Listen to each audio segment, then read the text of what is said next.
You.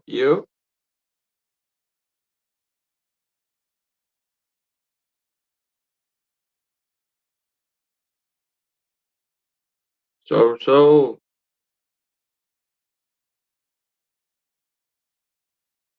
Oh. I didn't even add my motherfucking damn self to the stage. Yeah. Kiara, salute. Major, salute. 702. Pablo Picante, Tyler Durden, Hazy, salute. Everybody, yo. We're about to have a crazy show. Yeah. They couldn't before. Yeah, they can hear me now. Thank you. See, she be, making sure everything's good. Please hit the like button. And if you feel so inclined, hit the Cash App, $ Social Assassin 47. It's the same logo as my YouTube logo. So, logo.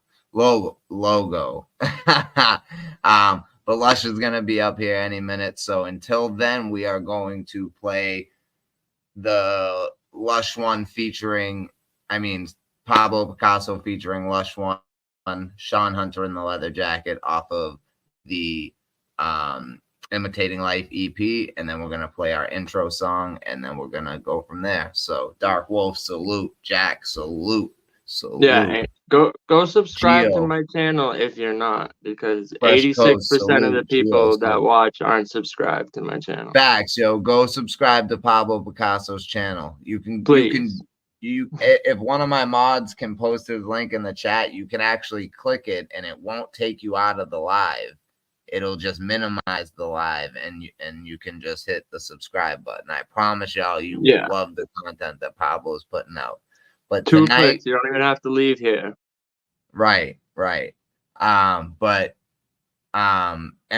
we'll promote that again after when there's more people in here. Fresh Coast, salute. Geo, everybody's in here. Not everybody yet, but we got a few guys. Gonna bring a couple guys. I saw some of y'all requests. I'm gonna work on it. If it's a song I've never heard before, it's gonna take me a little bit to like learn it. But I will take any requests if you're subscribed.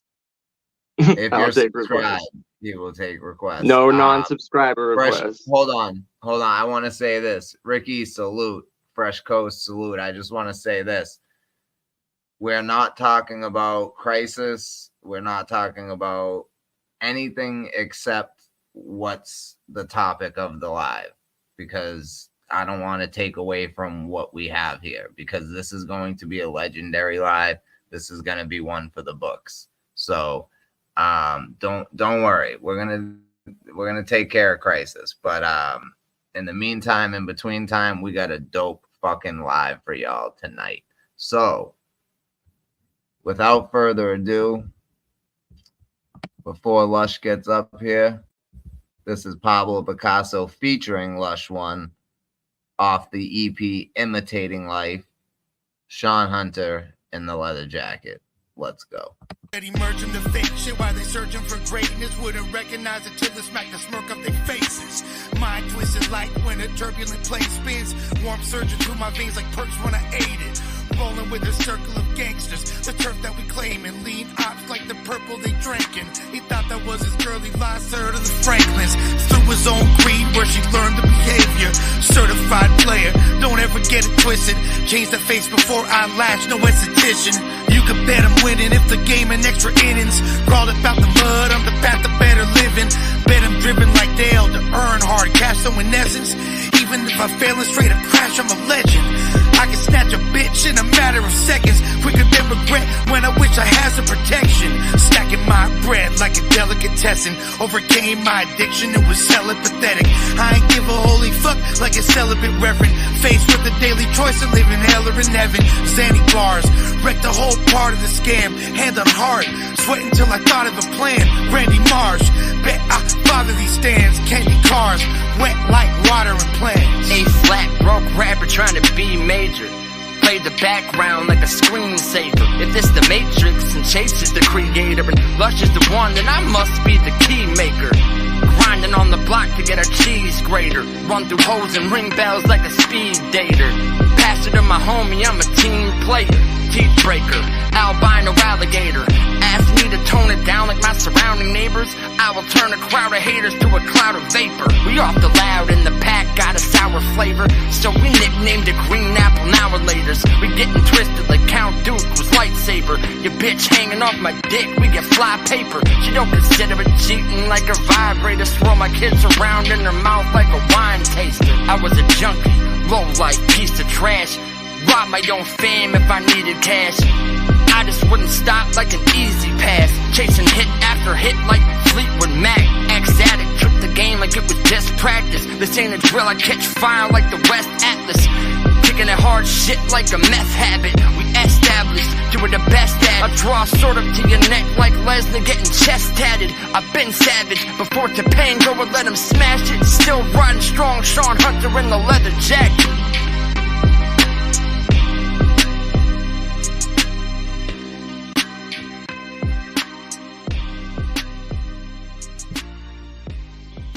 Yo, Lush is actually fire on a beat. It's just they steady merging the fake shit while they searching for greatness. Wouldn't recognize it till they smack the smirk off their faces. Mind twisted like when a turbulent plane spins. Warm surging through my veins like perks when I ate it. Rolling with a circle of gangsters, the turf that we claim, and lean ops like. The thing is that not all of his music is for everybody. But I'm telling you, if you go listen to the Hyams album, Hyams, if you go listen to that album from front to back, I'm telling you, yo, he recorded it while he was getting sober. Like, the track while going through withdrawals, while in rehab, and then finishing it when he got out of rehab. So it's a crazy fucking salute Seizure, salute Dom. The track with Chase Moore, I think it's called like PP7 or something. Yeah, that shit's fire. Like that whole album is crazy. First Day Bike, that's my favorite song. If I can make it out the mud, homie, so can you. You and you and you. You and you and you. Shit's fire. Yes, sir. Nick, salute. Yes, sir. Hit that like button. Bruce, salute. Lush will be in the building within minutes. He'll be here by 6:30. So we good. So why don't we do this then, right?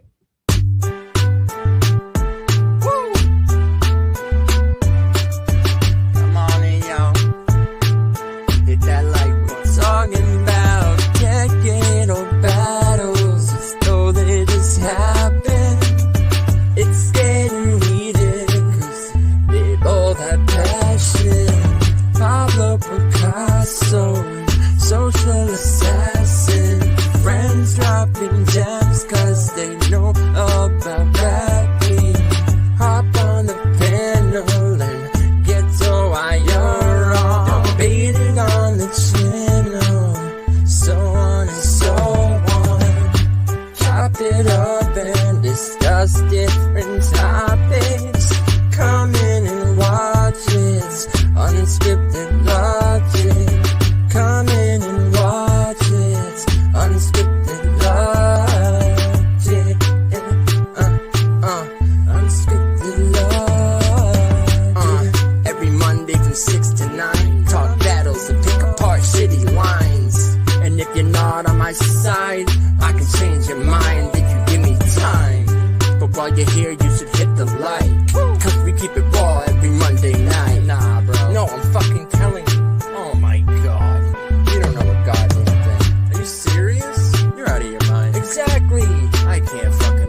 Yes.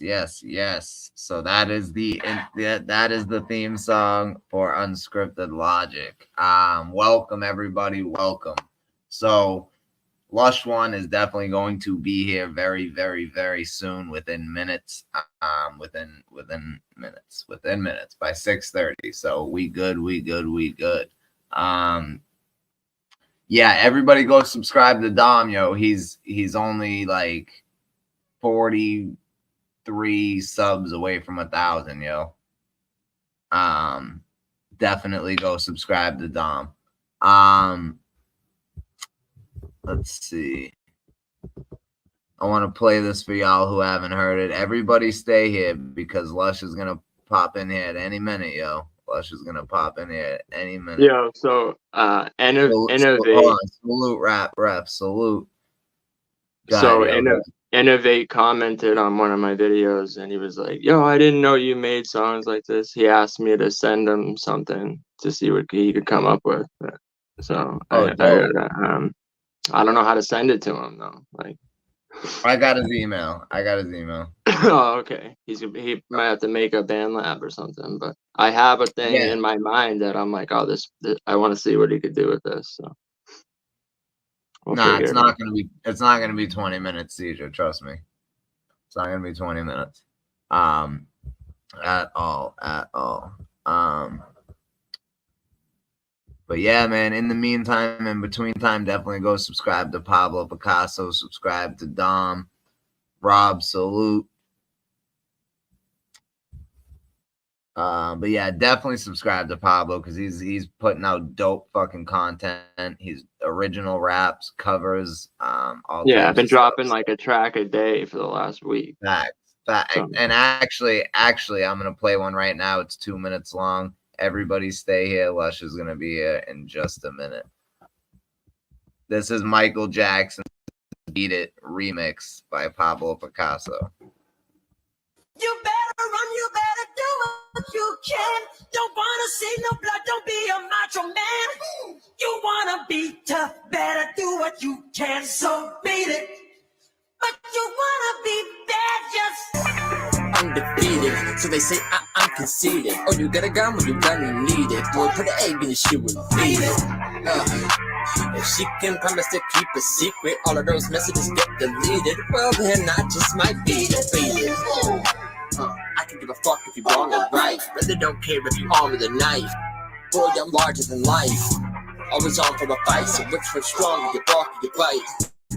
I'm the guard on the mic and I'm on with tonight. So honest advice, run and hide. Turn it up a little bit. Don't be on the other side. Tough, I know. I can tell that you wanna be brave. Stay the fuck up out of my lane. Man is snappy on all you candy asses. Hot fry, I Andy Capping, Macho Man, Randy Savage. Whatever your record is, I beat it. Whatever case they pin on me, say la vie. Boy, I beat it. I ain't fucking around, man. So you better do it while you still can. One more thing, just so we're in the clear. Boy, if I were you, I'd disappear before you get me mad. And I whip that whole ass, cold fat to the chrome bastard. Boy, I'ma do that. Don't make me laugh like Seth Rogen. I'ma crack your head over if your stupid ass don't get going. You let me guess, you just joking. I had your bitch face down and she breast smoking. Gonna vest for your check cause it's heck smoking. Knock off the racket like Mac and roll with the French open. Y'all ain't fucking with me, man. Beat it, boy. beat it. No one wants to beat it. Showing how funky, strong, just shut like that. It doesn't matter who's wrong or right, just beat it.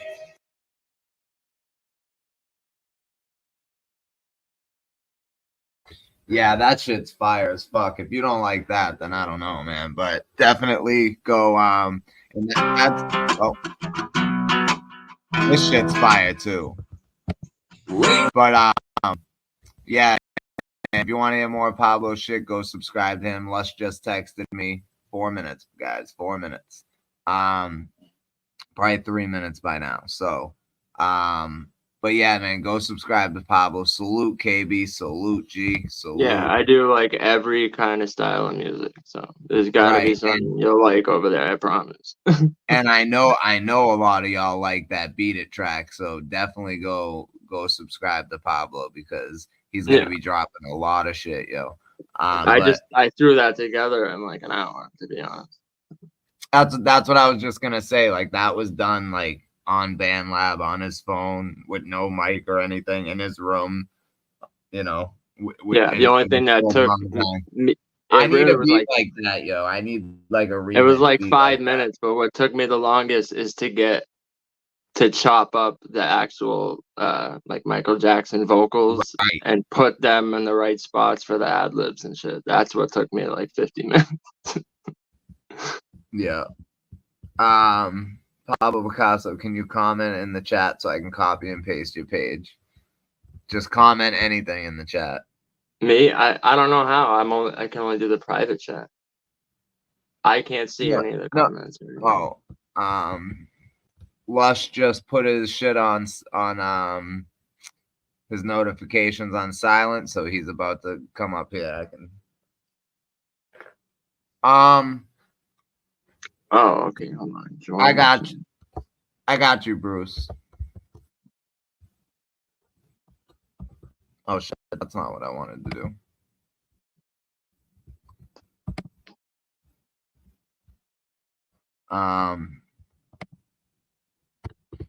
This is his tag. So if you click this, it'll take you right to his page.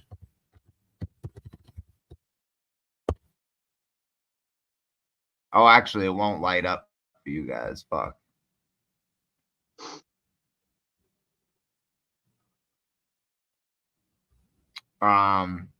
Well, so really quick,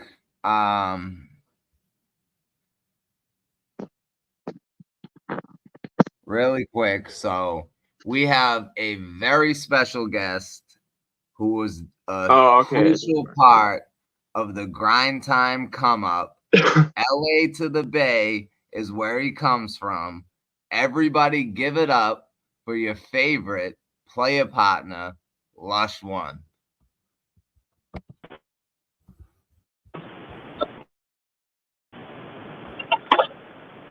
Ooh, no.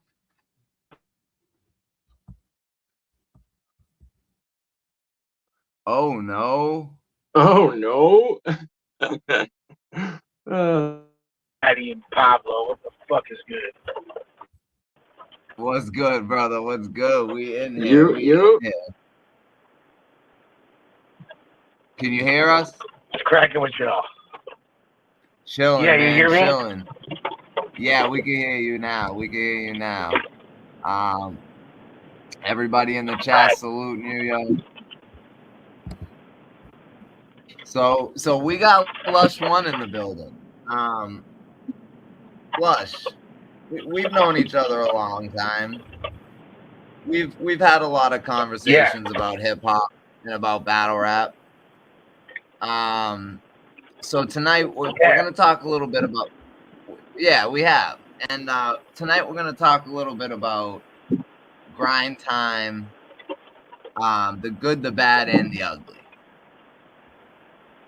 So okay, yeah, let's do it. All right. So now, first thing. Now, people are gonna ask questions in the chat as well. So, the chat never loses. The chat is undefeated. What's that? Who? The chat is undefeated. Oh, the chat, yeah. The chat is undefeated, yo. The chat is undefeated. I promised them a real interview, like not talking about like just battle rap, like an interview with me and you, next month or something, like whenever, that in the future. But yeah, we'll definitely get you back up here to talk about some other shit. But this is you're my man, $100 grand. So you feel me? Anytime you make the call, I'm popping up. See, I told you. That's what's up. Yeah, that's what's up. See, Lush is the homie. It don't matter what I got going on, and I got a lot going on. I'm always coming through for my boy Matty. That's a fact, and he's given us a lot of time here. You know what I'm saying? So let's give it up. Let's give it up for that. You know. So Lush, when Grind Time first started, right? How were you introduced into Grind Time?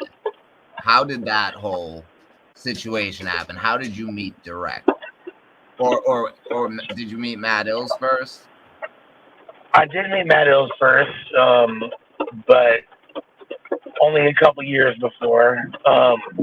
I met Matt Ills just from the freestyle battle scene, you know, which was, there was probably only like a couple hundred of us. Now there's what, like 50,000 active battle rappers or something crazy like that. Like at the time there was like maybe a couple hundred across the world, and like any of us that were, you know, had won any type of tournaments or like for putting any numbers on the board, we all kind of knew each other. I met Matt Ills at Scribble 05, and he was cool off it, you feel me? Like, we ciphered, fucking traded CDs, did the whole thing. I mean, the West Coast was deep in the function. He was out there repping Florida. You know, the West Coast, we made a huge impression. Ilmac had just won the previous year.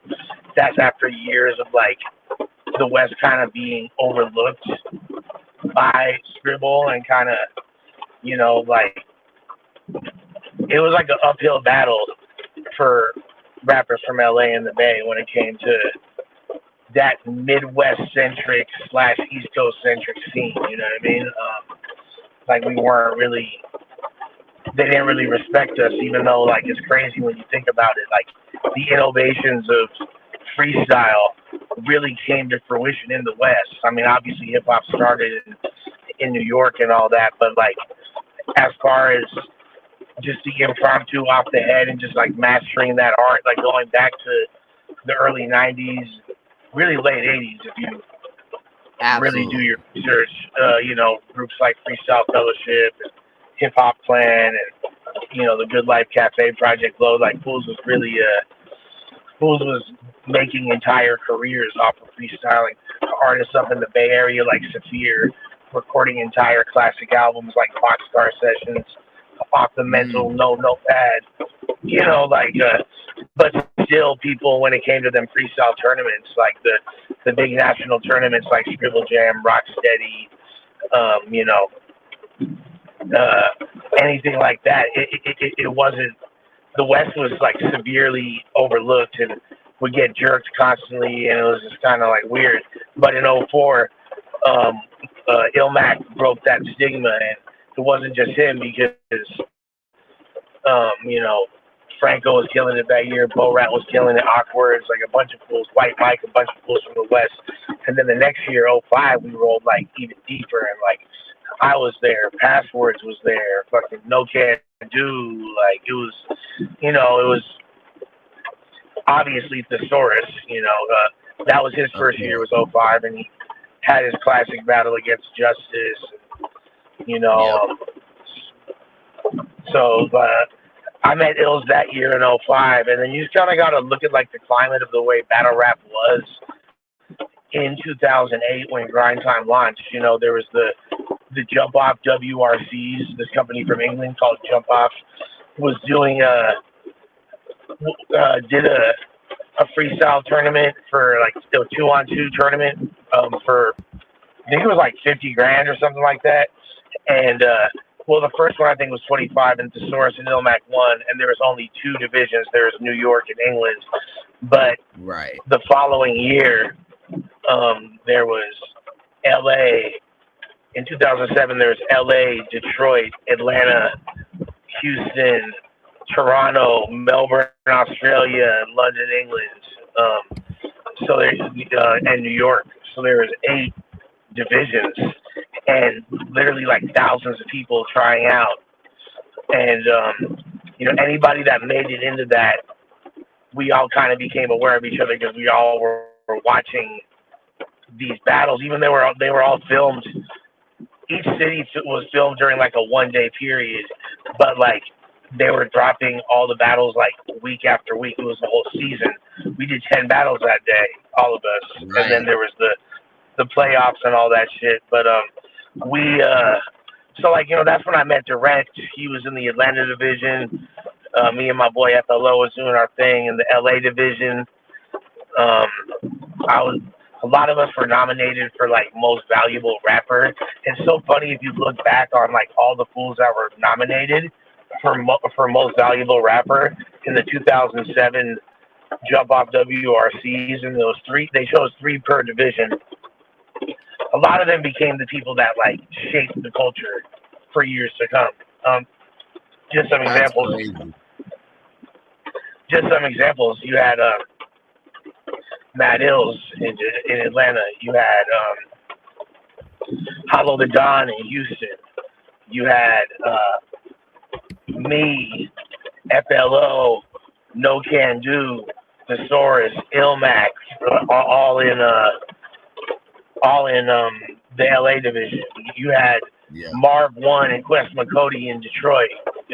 I think Mood Swings was in there too, and Alphabet, other fools that wound up doing their thing in prime time. You had Organic and Bishop Brigante up in and Nameless and Kid Twist all in Toronto. You know what I mean? You had Poe fucking Rich. Poe Rich. You feel me?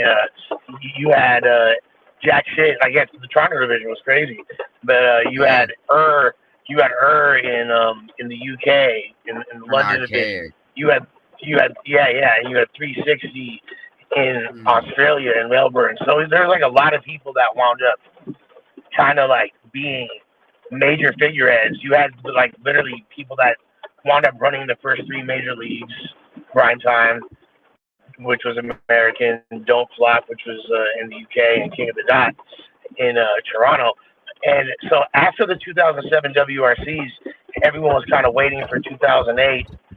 And it was like a lot going on in battle rap previous to that, and it all kind of like fell apart. Like 106 in Park got canceled. Fight Club got canceled on MTV too. Smack stopped making Smack DVDs, and Jump Off decided not to return and come back, and they didn't do a 2008 WRCs. So there's kind of like this big wide open lane. But I was like my whole intentions with like battling is like I could always freestyle good, but really it was to promote my crew, Delmont Crew, our music, and like try to raise more awareness for that. And we had so much momentum. I wasn't even really tripping on the freestyle battling shit, even though it did like bring me a lot of notoriety. I was still like, you know, we were shopping deals. We were in Herb Magazine's Next 100. We had like a lot of shit going on. So I wasn't really super tripping. And then this fool Direct, who I always got along with him just from like the message boards and chopping it up on the Jump Offs, like during the WRC 07s. He sent like an email or a MySpace message out to like probably like 100 battle rappers and invited them to join this new league called Grind Time. And like I started to see the early battles, and I was like, I wasn't really. I thought it was toy. I was like, yo, this is just kind of lame. Like, there's no way in hell this is gonna. There's no way in hell this is gonna blow up. I don't know what. Yeah, like, what were the first couple battles? Were like the Jade Juice and Mosh Gelton. What were the first couple that you remember? Like. Well, like the first Grind Time battle ever was State of Mind versus Unorthodox Phrases. No disrespect to them, but I just didn't like see. I just didn't see it taking off. You know what I mean? But then I saw the Johnny Storm versus Mosh Gelton battle, and I was actually really impressed, and I thought that they were dope. And then on top of that, this is right around the time that World Star Hip Hop launched. Like, this is how I found out about what World Star was, because it literally just launched right around that time, and they started posting. They posted that battle first, the Johnny and Mosh battle, and got 40,000 views in one day. And this is at the time when, like, you know, like YouTube was early, like the views were way less. Like now you can 40,000 was see a video of it. 40,000 in one night was a lot. That was that was exactly, that was viral. That was like now you could fucking take a clip of a prawn running on a treadmill and it'll get 40,000 views in 5 minutes on TikTok. You know what I mean? Like literally, but like back then at the time that was really impressive numbers, and I was really early on YouTube. Like I've had a YouTube account since like 2005, the year after it had launched. So I was like, damn, this is kind of lit. And then around that time, it was the Scribble Jam 2008 prelims, which were being done city to city. They reached out to me and my squad to facilitate and host the Oakland prelims. I think Reverse Live wound up winning. So like during that time, I had like I was talking to Matt Ills about like going out to Florida and performing at the one out there, because we had never performed in Florida before and it looked dope, you know what I mean? And like and even though like they weren't gonna fly us out or anything, like we were used to spending our own money on traveling and going places and shit, because we knew that we would sell, and like we were like killing it with out the trunk CD sales. That's our real Bay Area hustle. Like, but like we like Delmar Crew, we probably sold like over 100,000 CDs independently. You know what I mean? Like out the trunk, like no label. So we knew that we would make our money back, or it would, even if we like didn't break even, it would be worth it, because that would lead to more opportunities. So at that time, this fool, we got booked for that. And then Ills winds up hitting me back like, hey, do you want to battle Unorthodox Phrases? And at first I was like, nah, I didn't want to. But then I thought about it, and I was kind of like, man, maybe I should, because I was like, once I saw the John. Sorry, go ahead. No, I was just gonna say, and you had to go to Orlando for that battle. Yeah, we flew to Orlando from Oakland. It was, you know what I'm saying? And it was 3 people, me, Ajax, and Plex. So, you know, like, you know, cost us a couple racks just to even get out there and make it happen. You know what I mean? And of course, we were fucking, we're going there like hella weed on us on the plane before it was legal. Fucking flight attendants like mean mugging us and all that shit. Like it was a movie. You know what I mean? But like prior to that, I like once I saw the Johnny Storm and my shit popping up, I was like, damn, these fools are raw. But I know my homies like go way crazier, low key. You feel me? Like and I mean, like, you know, in time Storm basically became one of us. But at the time, like, you know, I was like, yo, like, you know, my best friends like are like Passwords and fucking Thesaurus and Ilmac. Like these are like my brothers and shit. Like I was becoming real close with Disaster too, like all at the same time. So it was like, bro, like we no can do, like we have the movement, like. And I was like, yo, let me get this like West Coast division started for Grind Time, and and I was trying to like ask these fools if they were down, but none of them were. And then I was like, fuck it, let me go out there to Florida and catch this body one time, you feel me, and show like how like successful it is for me. And I know that all the other homies, because you know sometimes motherfuckers got to see someone else do it first, you feel me. And I always been fearless when it came to taking risks and just being, and I'm not saying that in an arrogant way, it's just like the nature of who I am. Like I'm a fucking go for it. Like, and I knew, it wasn't even me, it was like God working through me, because I knew like what the fuck was gonna happen. And like I told Ills and Direct, like, yo, like I want to start a West Coast Grind Time. And at first they were like, well, let's talk about it. And I was like, oh, okay, well, let's talk about this. Either y'all are gonna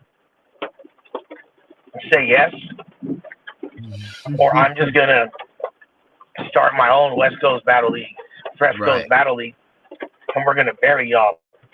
Mm-hmm. And because the Fresh Coast carried Grind Time, to be real. I just knew I was just like yo, like either I'm gonna work with y'all or I'm gonna do my own thing, but I'm gonna do this shit regardless. So, you know, you already got the infrastructure, you already got a platform. Like, I fucks with y'all. Like, can we get this cracking, or do I need to do this on my own? And then Carver like direct calling me back like a day or two later, like congratulations, bro, we're gonna give you a division. I was like, hell yeah, you gonna give me a division, motherfucker? You feel me? Like, not direct my brother, I love him, but that's exactly how I was feeling like at the time. Like, and then I went out there, you feel me, caught that body, and the rest is history. All the homies were like, oh shit, Lush putting numbers on the board, you know what I'm saying? What the fuck, you feel me? You know, Thesaurus, Madness, who had just moved to LA, you know what I'm saying? Like a bunch of other fools, Passwords were all trying to get down with it. You feel me? Nobody asking for money. They all just trying to be involved. Around that same exact time, Jay's Juice, who was a big factor in the New York division of the WRCs, like was getting the shit launched out in NY. I think our events, like our first event, if it wasn't the same day, it was within a few days of each other type shit. It was like August 30th, 2008 or some shit like that. And so we that's crazy. So yeah, that was pretty much how it got started. Yeah, that's crazy how you remember the dates like that and stuff. But nah, that's dope, man. That was great. Like someone in the chat said, shout out to Dom. He said damn, Lush is breaking all this down without Social having to even ask him a question. So like, and that I told y'all that would happen, you know. But okay, so now let's kind of jump ahead because now I wanna now that, you know, we could talk about the Grind Time and its glory and things like that, but I kind of wanted to focus on, so let's do this first, right? So when they decided that okay, you know, we'll let there be a Grind Time West Coast division, From there, where did it go? Like, do you feel like? I feel like this isn't even a good question. Do you feel like the Fresh Coast was the best division? Do you think that they held together the Grind Time, especially towards at the Battle of the Bay area, definitely, like era? I mean, definitely the Battle of the Bays were definitely the best. Look, Embola. All the divisions, all the divisions had their own eccentric, unique regional flavor. You know what I mean? And they all had their own stars, like, and they all contributed. And if it was just like a West Coast thing, I don't think it would have been what it was. But the West Coast, for sure, from 2008 to 2011, you know, I mean, like, it wasn't until I left Grind Time in the end of 2011, beginning in 2012, and joined with King of the Dot. Like, up until then, like, you know, the West Coast was by far the best division. Maybe around 2011, New York kind of like passed us up because I wasn't really as passionate that year and active in there, and like there was so much internal conflict and like drama with Grind Time, and like there was so much fuck shit going on that you know, we only did like a few events in 2011, and I was on tour, and I had like 3 girlfriends that didn't know about each other, and different, and like, so there's like so much going on like that. And at that time, G-Tech, Grind Time East Coast, was going stupid hard with you know, Poison Pen, Dutch Vega, Sarah Connor at the helm, and you know, there was, you know, DNA was killing it, Cortez, Rome, you know, there was even Low Pesci came down. Even Low Pesci came down. Yeah. But yeah, Lush, like a lot of people like just like I'm leaving out so many people, but that was like it was really Conceited. it was a powerful. Well, Conceited is a grind time West Coast battler, although he's from the East Right. Coast. Did he ever do a grind time East Coast battle? Like they did like the fake No. him versus Hollow that never happened. Like him I don't versus think he ever. Cortez, right? Oh, that's Oh. right. Okay. Yeah. Okay. That was that was Pablo's in, memory is crazy, but but I the want, so I upstate wanted to division ask too you was fire too. I like that. what was Yeah, it? because like The really just upstate division.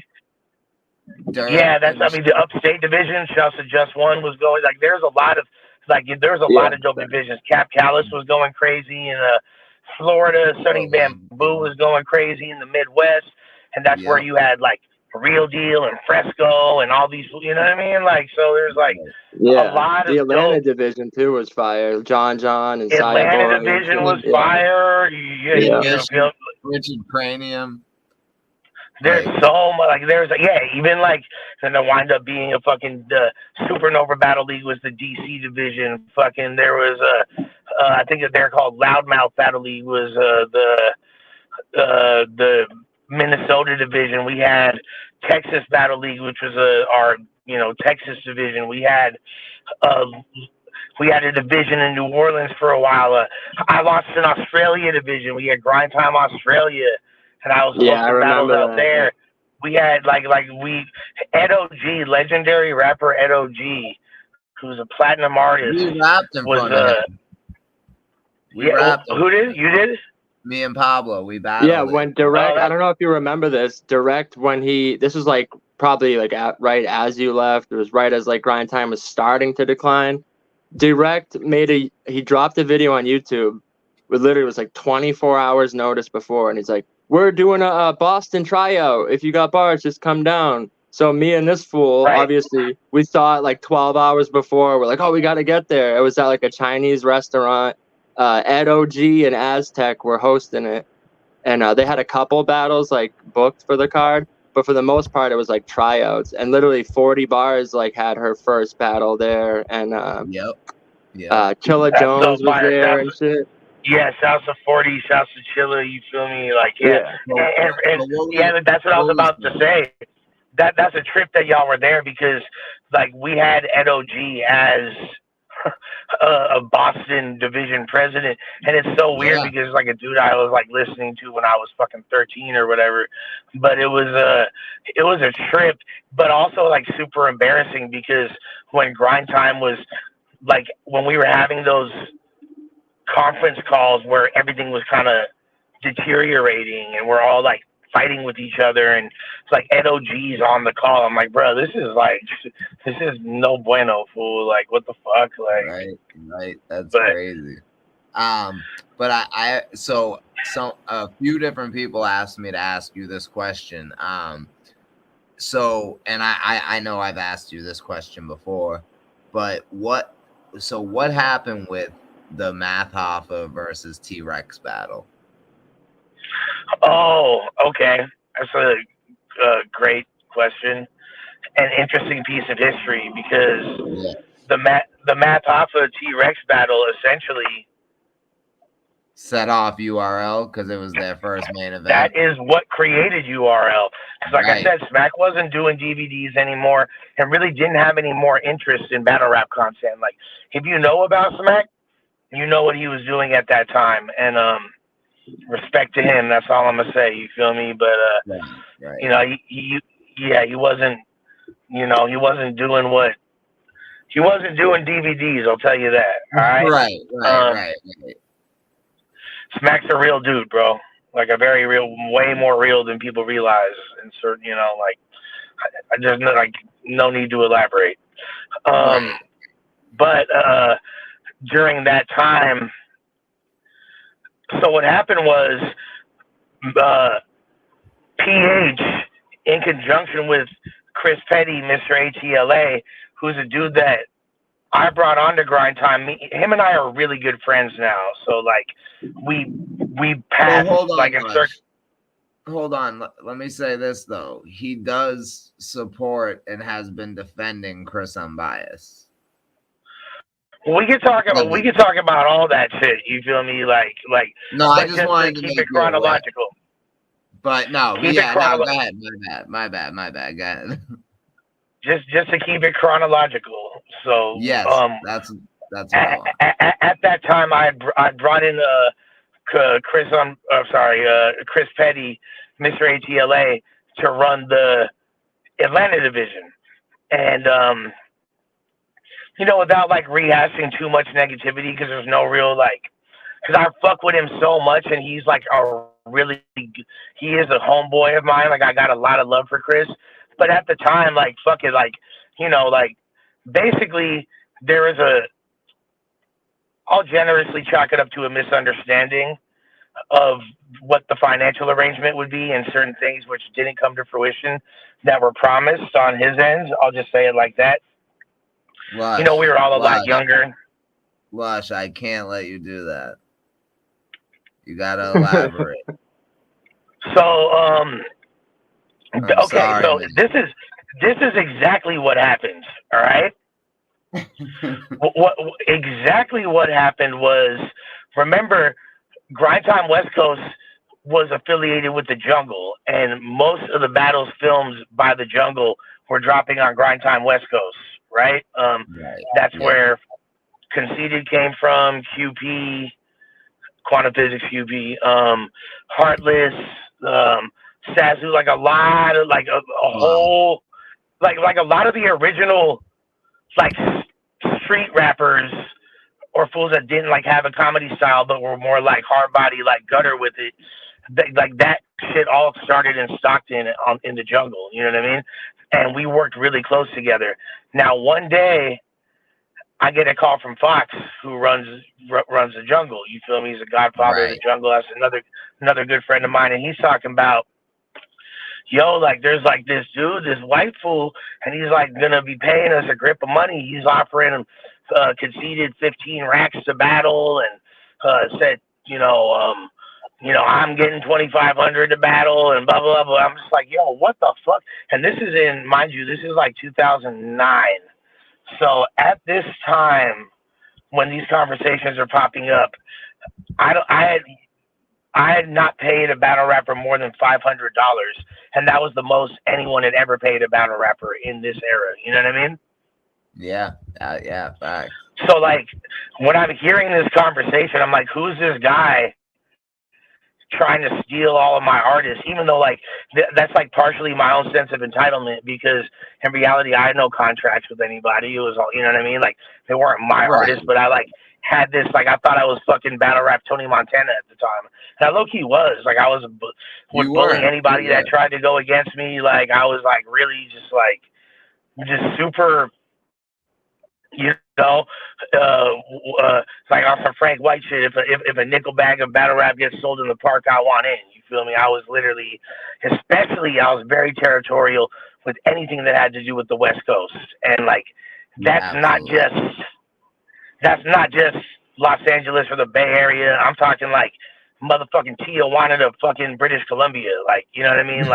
Literally the whole West Coast. So I was Arizona, anything in the whole Western region. If it had if I wasn't involved in some capacity, it's not cracking off. I'm doing what I'm shutting that bitch down. I was an asshole.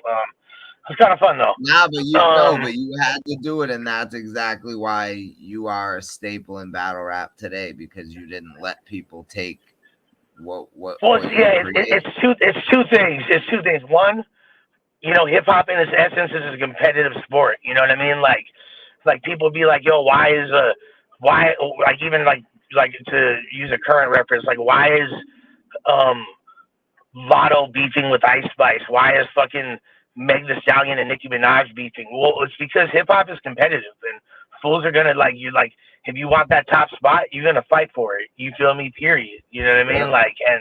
Especially in a traditional sense of hip hop, a culturistic sense of it, and that doesn't just apply to rapping. That applies to all the elements. That applies to graffiti. Fucking, fools are capping each other's burners and fucking fools are like, I have homies that died and fools that are doing life in prison for smoking fools over graffiti beats. You know what I mean? Like that shit. Yeah, it was very, very serious. Shit. Not to glamorize it, it's just what it is. Fucking DJing, obviously DJ like fools want to be. So I was like, there's that, and then also it was a element of me wanting to like preserve the integrity and like quality control, that because our coast had such a great, like, flawless, no smut on our reputation and all at the time. So it's like, fuck, we got to keep this together. You know what I mean? Like, no matter what. The only person I really trusted to run a division outside of me was Ilmac up in Portland. You know what I mean? And other than that, it was like, man, like, I ain't fuck with any of y'all fools. So like, I'm like, who the fuck is this guy trying to like wag his fucking money dick around? You feel me? So like, I wind up getting on a call with him, and he's like, "Les Falone, what's up, man? Much love. I'm a huge fan." He's instantly humble, and I'm like, bro, like, well, why are you trying to fucking steal all my artists? What's up with you, dog? Like, why are you like, what's up with this shit? And he's like, nah, man, like, it's not like that. I want to work with you guys, blah, blah, blah, blah, blah. I just fuck with, I fuck with the Jungle Super Tough. Fox made me an official member of SONS, and I already, like, went to the fucking Lenox Mall in Atlanta and got SONS embroidered on his fucking Braves hat. Oh my God. And all that. And I was like, okay, I get it. And this is like a recurring theme that happens to this day in battle rap, when you see like Chris, a Teddy Grizzle. right. Like a Teddy Grizzle, but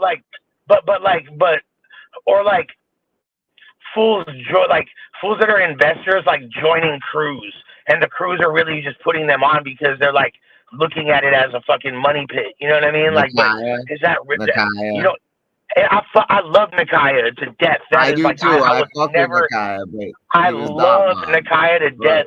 But like him being like brought into, you know, him being a part of Team Hami is like, I know y'all are all cool with each other and shit, but it's like, I mean, I don't even want to speak on it, but it just seemed like, it seems that I could be wrong. I could be talking out my ass. You feel me? I did a lot of drugs, so don't take what I'm saying as the gospel, but you know, I'm talking to motherfucking Social Assassin and Pablo Picasso, so I'm not going to hold back, and I'm going to speak from my heart. And it just seemed like, you know, there's motherfuckers are opportunistic and trying to manipulate people's kindness and good grace by, like, putting them on the crew, you know what I'm saying? But really, like, because, I don't know, fool, that's just kind of how it looks. And that's definitely how it looks. Absolutely, Even like, I feel like Nakaya had more of a genuine rapport. Like, he actually knew those fools by then. They had kicked it. Like, when he joined Team Hami, he was a lot more genuine than fucking this was with Chris. And it was Chris and his brother. But then, you know, Chris flew out to battle the Bay 5, and you know, he brought Sid Vicious with him. So like, and I was like, wow, this dude is like a breakout talent. I think he could be a big star.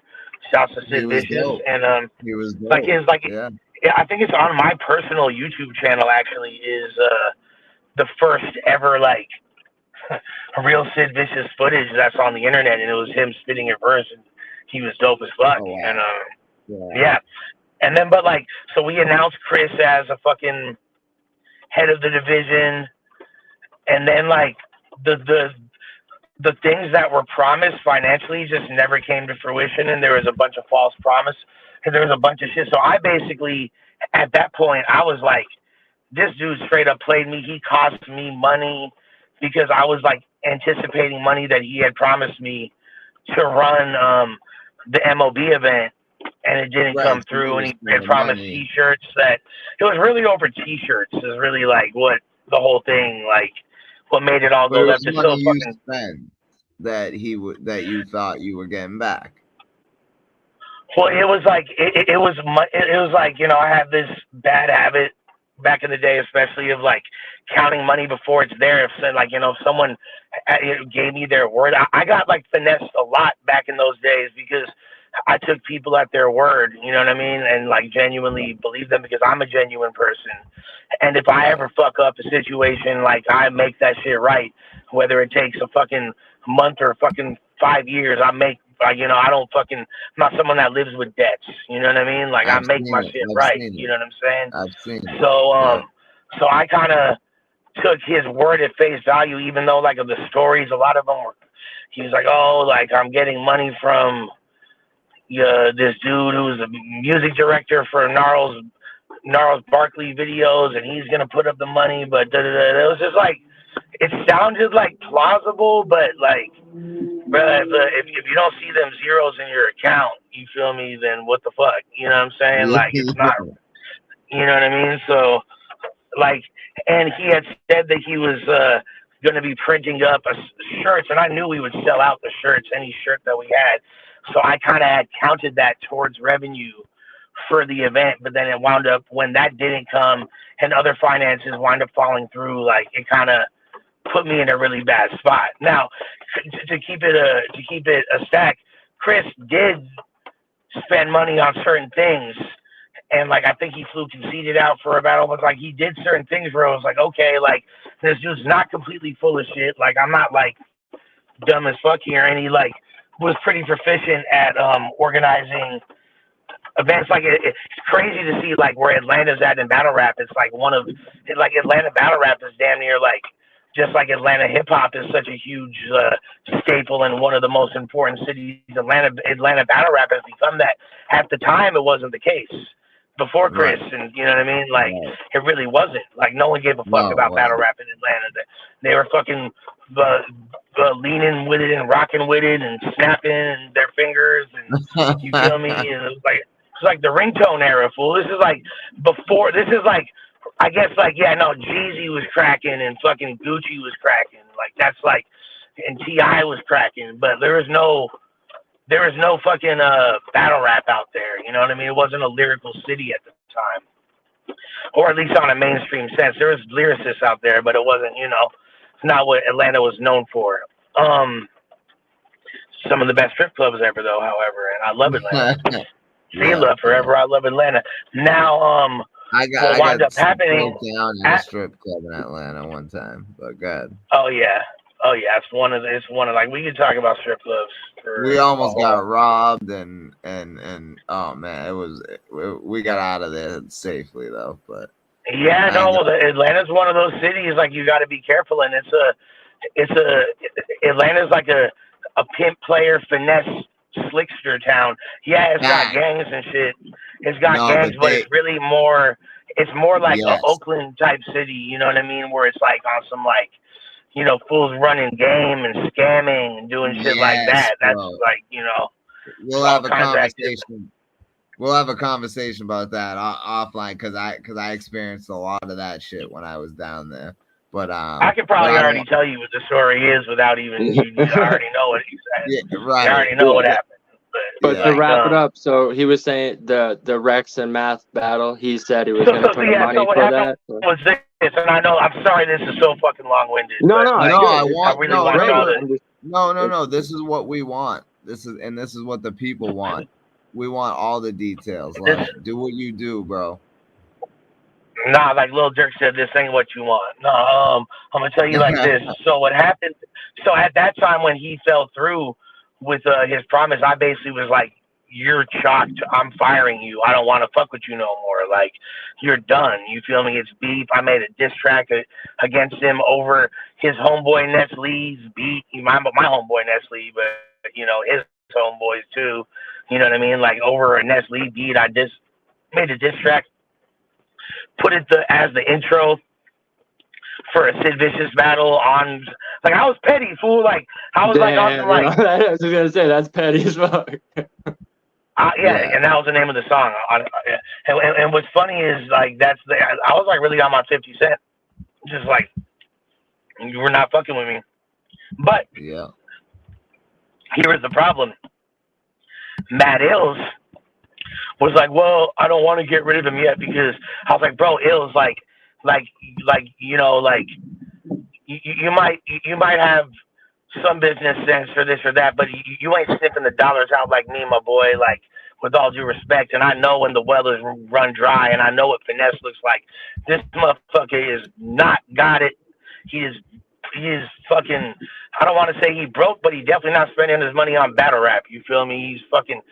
He's kicking soda cans down the street. You feel me? Like, he's eating fish bones out of fucking dumpsters. No, I'm just playing. Like your fucking Heathcliff. Yeah, exactly. He's like the intro to Heathcliff. Exactly. Yeah, Junkyard Gang. Great show. But he Matt Ills was like, no, well, you know, we have the division. I'm just like, all right, Ills, whatever, bro. This is a huge mistake, and like, you're gonna wind up regretting this move. But all right, fool, for sure. And then at the same time, he was talking to PH. God bless the dead. RIP to my brother PH. You feel me? Yeah. PH all motherfucking day. One of the dopest MCs of all time, in my opinion. Orange Moon over Brooklyn, still one of the dopest albums in underground hip hop history. Just like such a mentor of mine, and just a great human being. And you know, so PH, and I think a lot of it was him wanting to like compete with or keep up with what we had going on out west. He was like, yo, Chris Petty is got a big bag for us to set up this crazy ass card. He's gonna shoot us 30 bands or whatever the fuck. And I was like PH, bro, fucking Rob, I love you, dog. You're like a big homie to me. It's like, this money doesn't exist. You are gonna fucking you're gonna this is a bad idea. This is a bad look. He's lying to you, bro. Like, don't fucking do this shit. You feel me? Yeah. And he didn't listen to me. He's like, you know, with all due respect, Lush, like, you know, like, I'm gonna give it a shot. Like, I believe him. That I was like, have you seen the money? But there's nothing I could have said to bro. He was determined because he heard fucking Math Hoffa versus fucking T-Rex, and we hadn't seen them since the Smack era. You know what I mean? Like, and he was and I forget what the rest of the card was, but there was other like dope battles on the card. The whole card was crazy, and they did like a whole contract signing on World Star, and it was a big deal. Now keep in mind, at this time, Norbs was Math Hoffa's manager. Right. At the time, yep. Norbs was Math Hoffa's manager. That's how I first heard about Norbs, right? He was a part of NYB. He was fucking Math's manager and shit. And I always liked Norbs, although it's funny because like that's a dude that him and I are super cool now. Like we're pretty close. I haven't spoke to him for a while, but we're definitely close. And if we talked right now, he'd be like, "What's up, handsome?" Like that's my bro for real. But like we were like rivals for a long time, and even though I kind of liked him, like I fucking hated him. I was like, "Who the fuck is this annoying son of a bitch trying to throw his fucking like shit in the mix? Like fuck this guy, bro. This looking like a fucking weed carrier for Terror Squad and shit. You feel me? Like, and but that was really funny, by the way.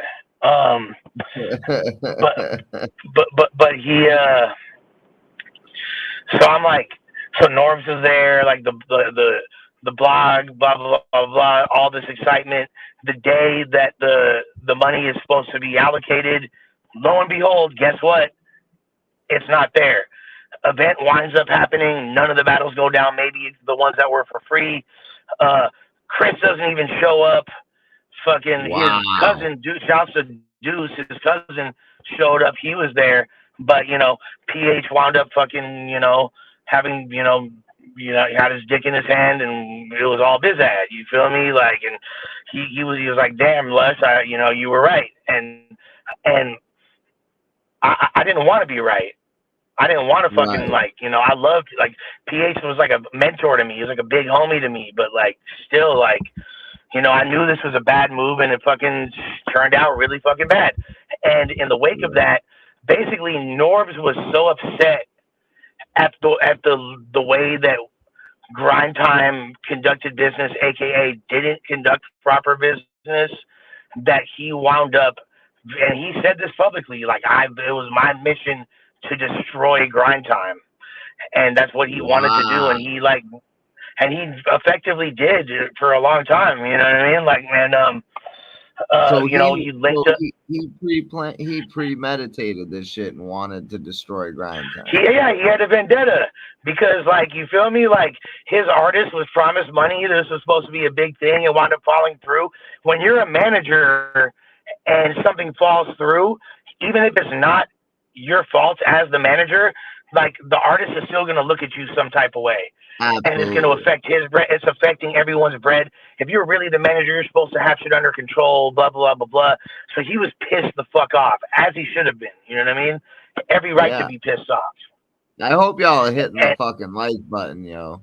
Yeah, like, share, subscribe. This is a dope-ass channel. Run it the fuck up. You feel me? I don't know what the fuck y'all doing if y'all not here. You feel me? I hope there's some people in the chat. You feel me? I hope it's going up. You feel me? There is. And and Lush is talking his shit right now, giving us inside info. So, let's go. Continue. My bad. So yeah. So no. So he had a vendetta and he just wanted to kill Grind Time. So he winds up linking up with this dude named Eric Beasley that he knew, who was Chris Petty did? No, Chris Petty. No. Yeah, Chris Petty was doing the ostrich somewhere, had his fucking head in the sand. I don't know what the fuck he was up to at that time. You feel me? But Norbs being out there in New York, you feel me, linked up with Eric Beasley, who was obviously we know Beasley, one of the most important people in battle rap history. At the time, a lot of people don't know this. He was, I think, either one of the head A&Rs or the VP at Asylum Records. At the time, Asylum Records had Gucci Mane signed to them. They had Carrie Hilson with her fine ass signed to them. They had remember that jerking group from LA, the New Boys. So there's like big platinum artists signed. It was a big label. You know what I mean? Like, wasn't he part of Atlantic too? Perhaps. I don't know. I remember him from being part of Asylum Records. Yeah, no, I know that, but okay, no, my bad. Continue. Sorry. He might have at some point, but like even that was like, so basically like. No, hold up. Scream the goat. Hold up. My bad, Lush. Scream the goat. Norbs didn't kill Grind Time. Chris Petty killed Grind Time. That's not true, but he didn't kill Grind Time. He had a vendetta and he tried to kill it, and it happened. So, it's I don't think Chris Petty had a vendetta against Grind Time. I think Chris Petty was going through whatever he was going through in his life. He had good intentions. So that is who you were talking about. You said Norbs was trying to kill Grind Time. Keep up. Yeah, that was Norbs. My bad. That was Norbs. I was lost. Norbs. Okay. Damn. Yeah. Yo. Yeah, Norbs, and he said that publicly. You could ask him today; he'll tell you that. No, I'm trying to look at the chat to look for questions, and I'm trying to listen. So, like, Pablo, that's why I need you here too. No, I got you. Yeah, I know you do. That's why. But all right, we good. Continue. My bad. No, you straight. So, essentially, he linked up with Beasley, and Beasley basically convinced Smack to start a league. Bring Smack to YouTube and form the Ultimate Rap League. So Chico, Smack, Beasley, and Norbs formed the URL, and that's how that event, which looks like it was filmed on a fucking Motorola Razr, their first event, the Math vs. T-Rex. Yeah, it does. That's how that happened. Now that was supposed to happen on Grind Time? Yeah, bro, that was I literally just told the whole story. That was I know. That was what PH had booked, you feel me? that Chris Petty didn't pay for.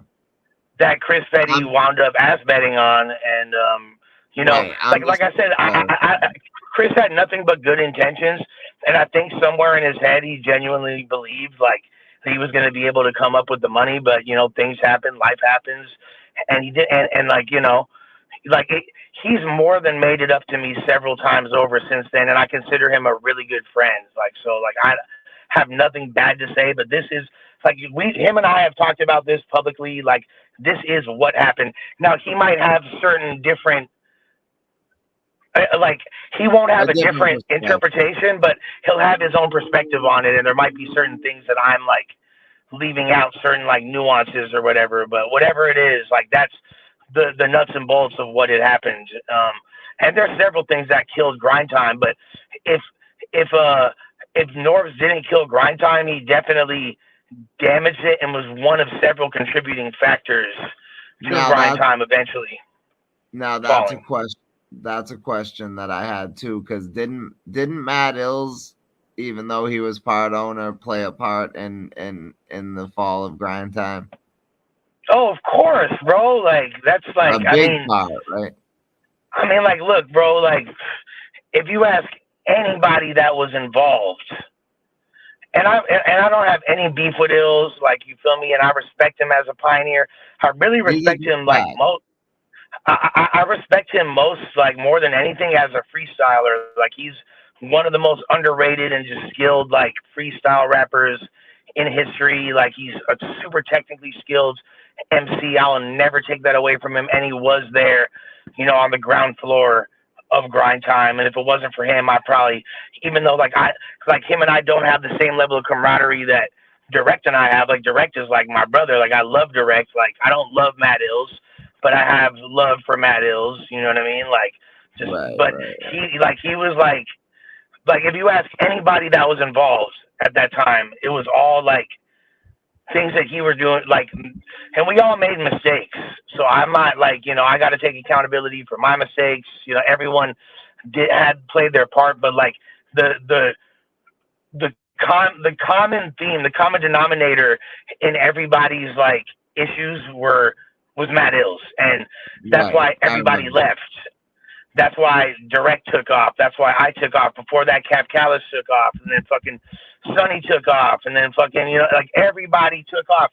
And then eventually, was it like financial wise? Like, what was he doing that was like fucking it up so bad? Was it financially? Part of it was finances. Like he felt like entitled to a lot more money and felt entitled to being in control of the money when he had contributed the least, and his ideas for what was the direction of the company or what was important, nobody else agreed with, and nobody else wanted to do, and nobody else was fucking with. But, you know, like, yeah, like the bum fights shit he started to upload, like, was like felony fights or something. That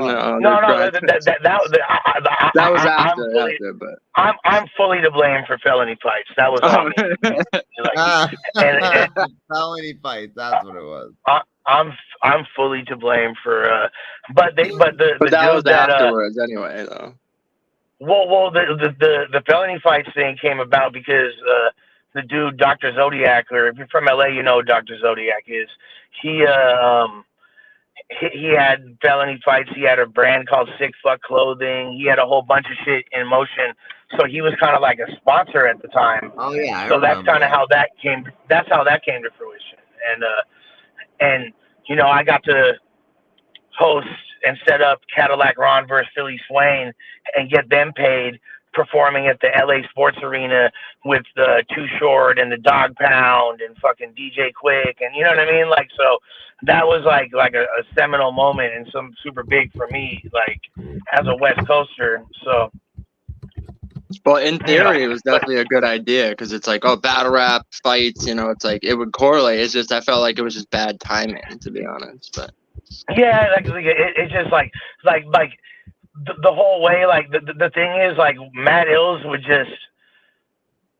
So like we could literally have a 4-hour discussion just about like all the weird shit from the very beginning and like fucked up shit Ills did to alienate, like, because like he could say what he wants and he could say he's right or wrong, or he could say Lush is this or that, or Direct is this or that. But the fact of the matter is, everybody fucking left, and everybody stopped fucking with you, and we all kept fucking with each other, and most of us still fuck with each other to this day, and nobody really fucks with you. There might be like one or two people that are involved that are cool with you. So I'm cool with Matt Ills, but like I don't do business with him, and nobody else like you know, I think like he's like still friends with Just One, because I met Just One through Matt Ills, the upstate New York head, and I fuck with Just One heavy, but like he you know, like he's still cool with Ills. I'm pretty sure if you ask Poison Penny, he would say he's still cool with Ills. You know what I mean? Like I don't really think anybody else has spoken to him for years.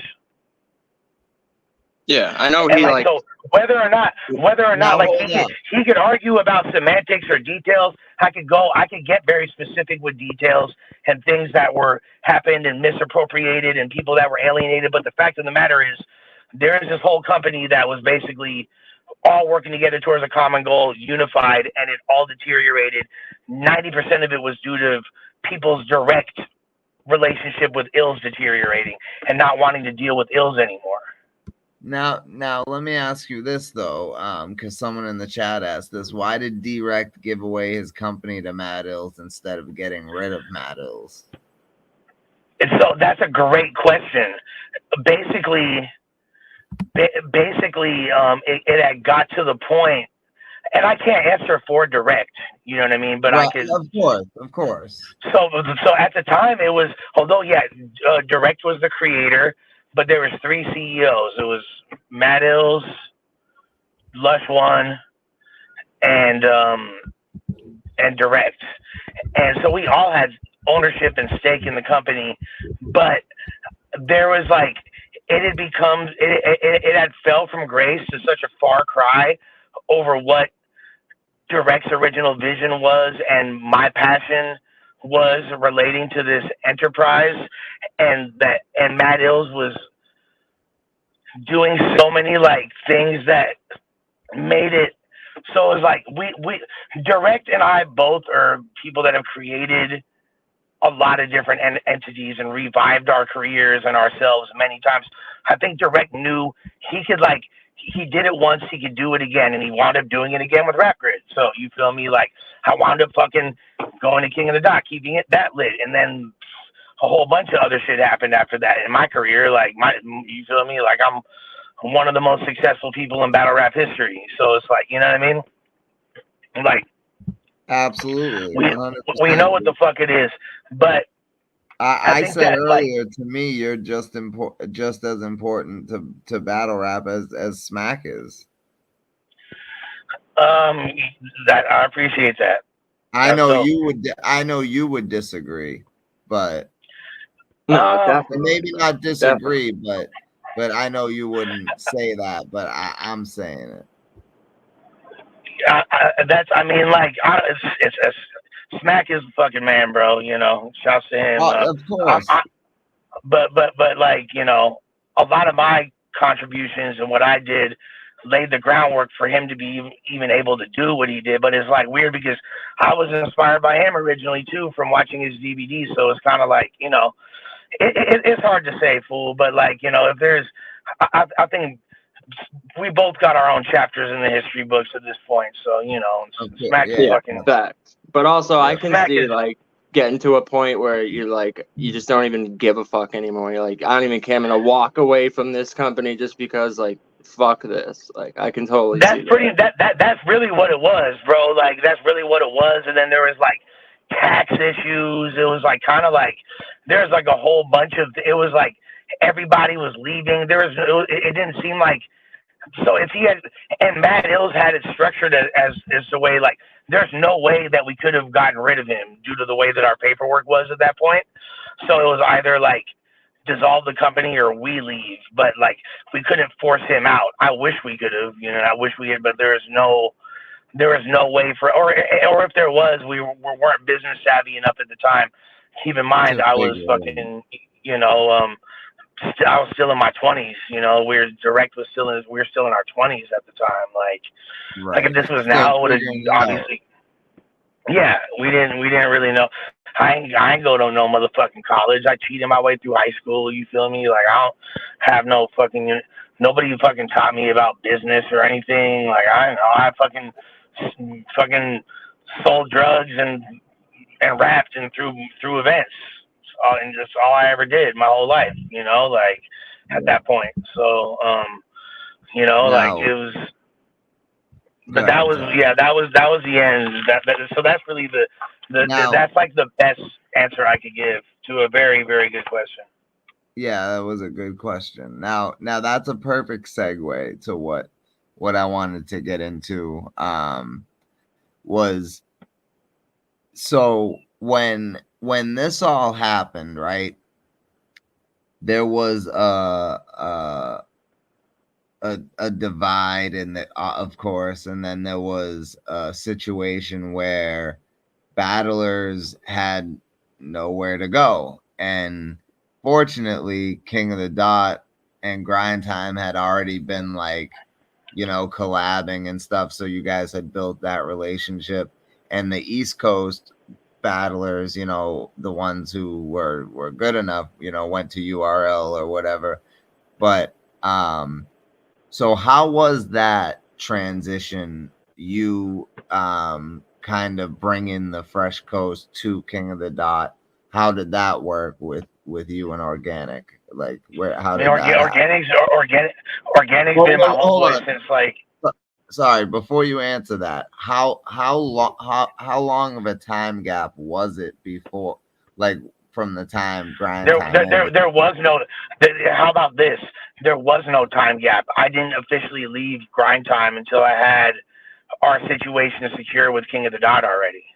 I remember. Yeah, I remember you making the announcement that you were going. Yeah, and it was right around the Drake and the Disaster and DNA battle. I'm not fucking dumb. Like I'm not gonna like fucking like she's like, but I was already in talks with Organic, and Organic and I had been homies since like 2004. He was probably like 16 years old. We used to like, you know, Yahoo chat, freestyle battles, and fucking and rapmusic.com and all that shit. You feel me? And he was like, Organic was a dope battle rapper at age 16. He was already catching bodies and shit. Like, you know, beating grown men in rap battles and shit. So I'm a few years older than him, but we were always like mad chill. And him and I had like always had this like mutual understanding and respect and allegiance to where like there were times where motherfuckers tried to bust moves against him, and like I'm not gonna get into specifics, but I will say that there was a time where fools were trying to launch a Grind Time Toronto, and I shut it down. Wow, that would have been filthy. And I told Organic, like, look, fool, like you, like some of your people out there, you feel me, or like I remember, like I blew him up, and like he was like asleep in bed with his bitch or whatever, and he's like, bro, like let me call you back. I'm like, no, we need to talk right now. You feel me? Like we need to talk. This you want to hear this? You feel me? Like, and I remember telling him that, and I think he was really grateful that I gave him the drop on that, and I didn't allow it. Like, cause when we wound up having the meeting with those people, like I was like, you know, I fuck with Organic. That shit's not going up. You feel me? Like, that's cool. Like, you know, we could do something in conjunction with them, but like, there's no way I would fucking the same way.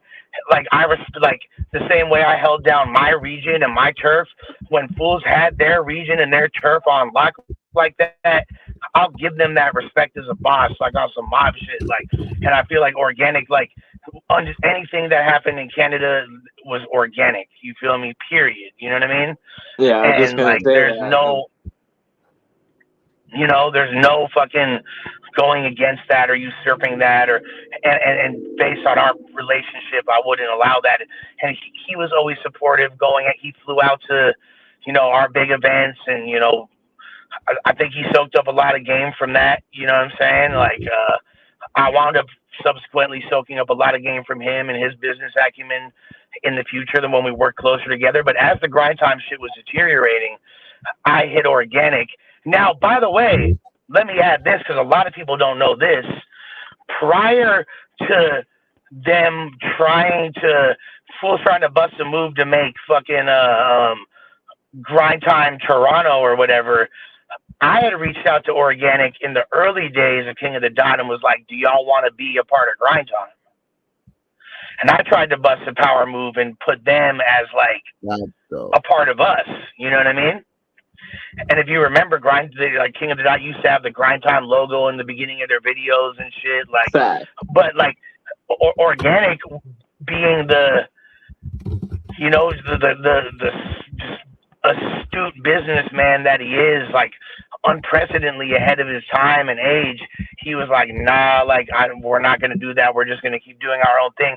I thought he was fucking retarded. I was like, are you serious? You don't want to join with, like, you don't want to be a part of the X-Men? You feel me? Got Cyclops, Wolverine. You feel me? Like fucking Gambit. You feel me? Like you could be Colossus. You feel me? Actually, Wolverine's Canadian. He could have been Wolverine. You feel me? Like, but he didn't. He said no, and at the time I remember like him, and when I was talking to him, he was like at a fucking breakfast spot with Hollow Hand. It's so random that I even remember. Like I remember him like he ordered sausage, and I was thinking like, pause, B, like damn, really? But I swear to God though, I remember him ordering sauce. Like that's how crazy my memory is. Despite all the drugs I've taken, like I remember it so well, the conversation. You do have a great memory.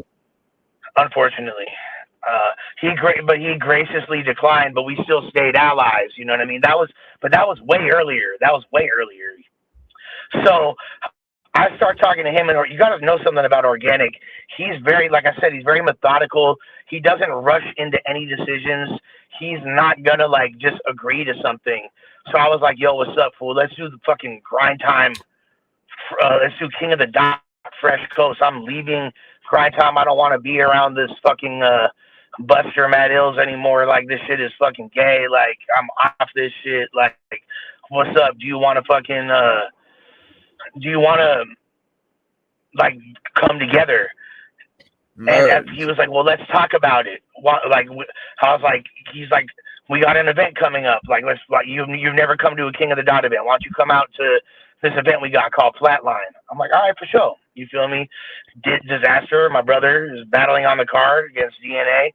Something that was supposed to originally. Can I? Yeah. Hold on. Now, can we go in a little bit in depth into that, the Disaster versus DNA battle? Because there was a lot that led up to that battle. Yeah, they had been talking shit for a while, and they were supposed to battle. And really, like, I'll be honest with you, I pulled a Chris Petty and booked the battle, but didn't have the money for it, and then it wound up getting canceled at the last minute.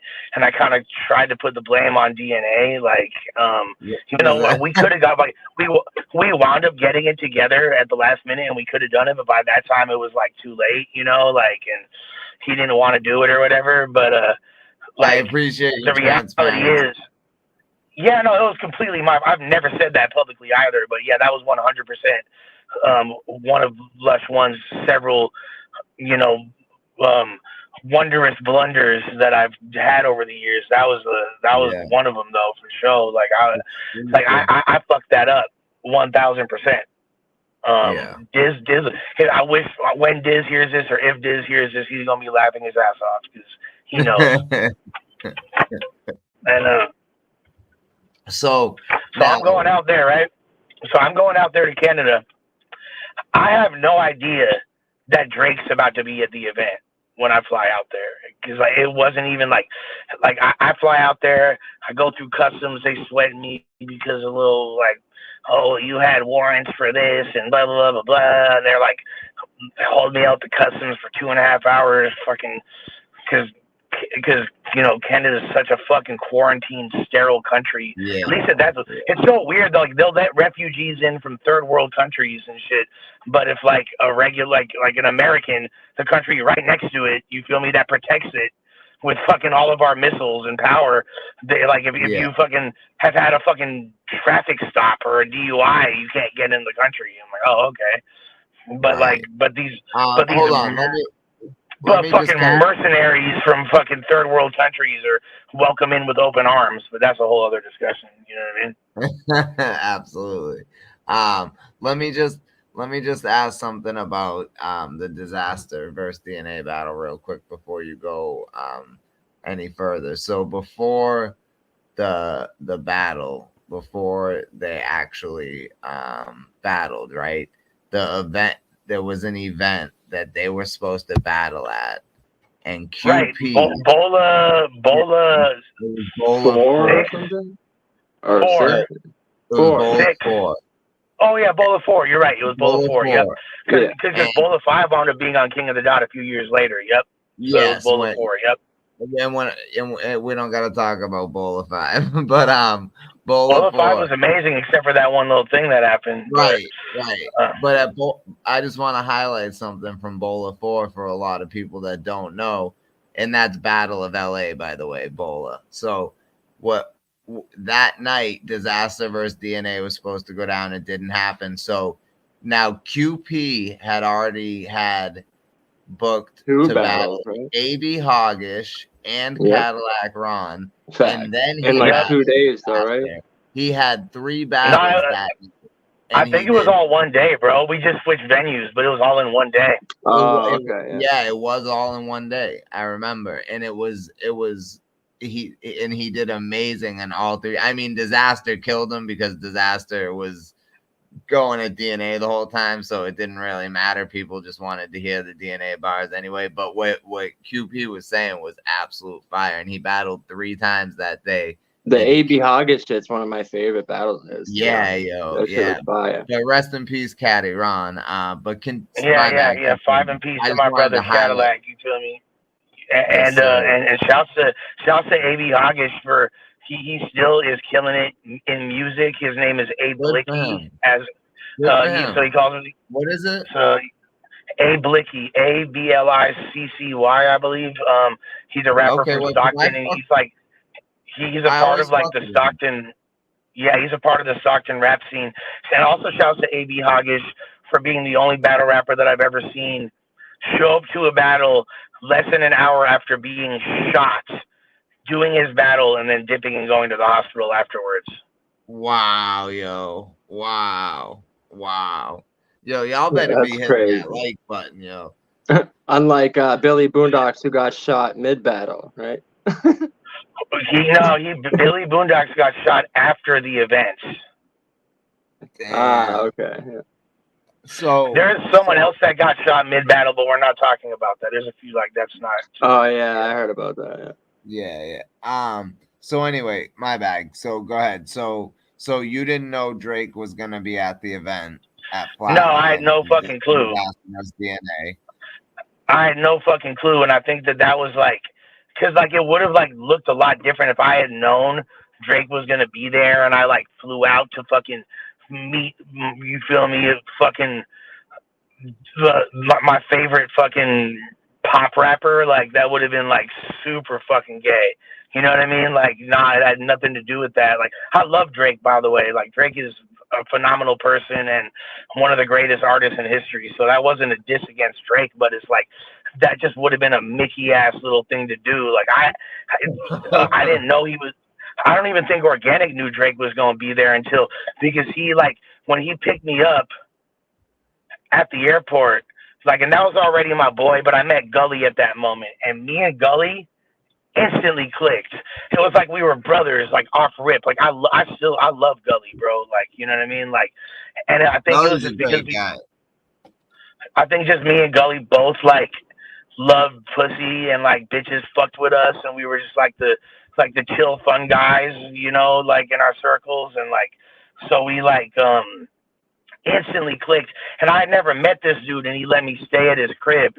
You feel me, for that weekend when I was going out there. So it was either that night when they picked me up or the following morning, like, they're like, yo, we got a big surprise. Like, don't tell anybody, but fucking this little Drake's pulling up to the event. Now, mind you, this is 2011. Drake obviously is a significantly bigger star now than he was then, but he had already won Grammys. He was already had platinum plaques. Take Care was already a fucking huge album. He had just it was right around the time that the Forever song came out, because with him, Eminem, Lil Wayne, and Kanye. And and the thing is, I remember that too, because when I met him and when he first entered like the fucking venue, the DJ Doctor played that song. Oh, and okay. and my first interaction with Drake is I walked up to him and like started like rapping the song to him. I'm like all high and shit on ecstasy and like acid. I was on acid and shit. Like you were and, like, bad fucked up at that event. You were like, I remember like I said to this fool, it was just him and his manager. And I said, like, everybody got a deal. I did it without one, but I said it all exaggerated. I said, I did it without one.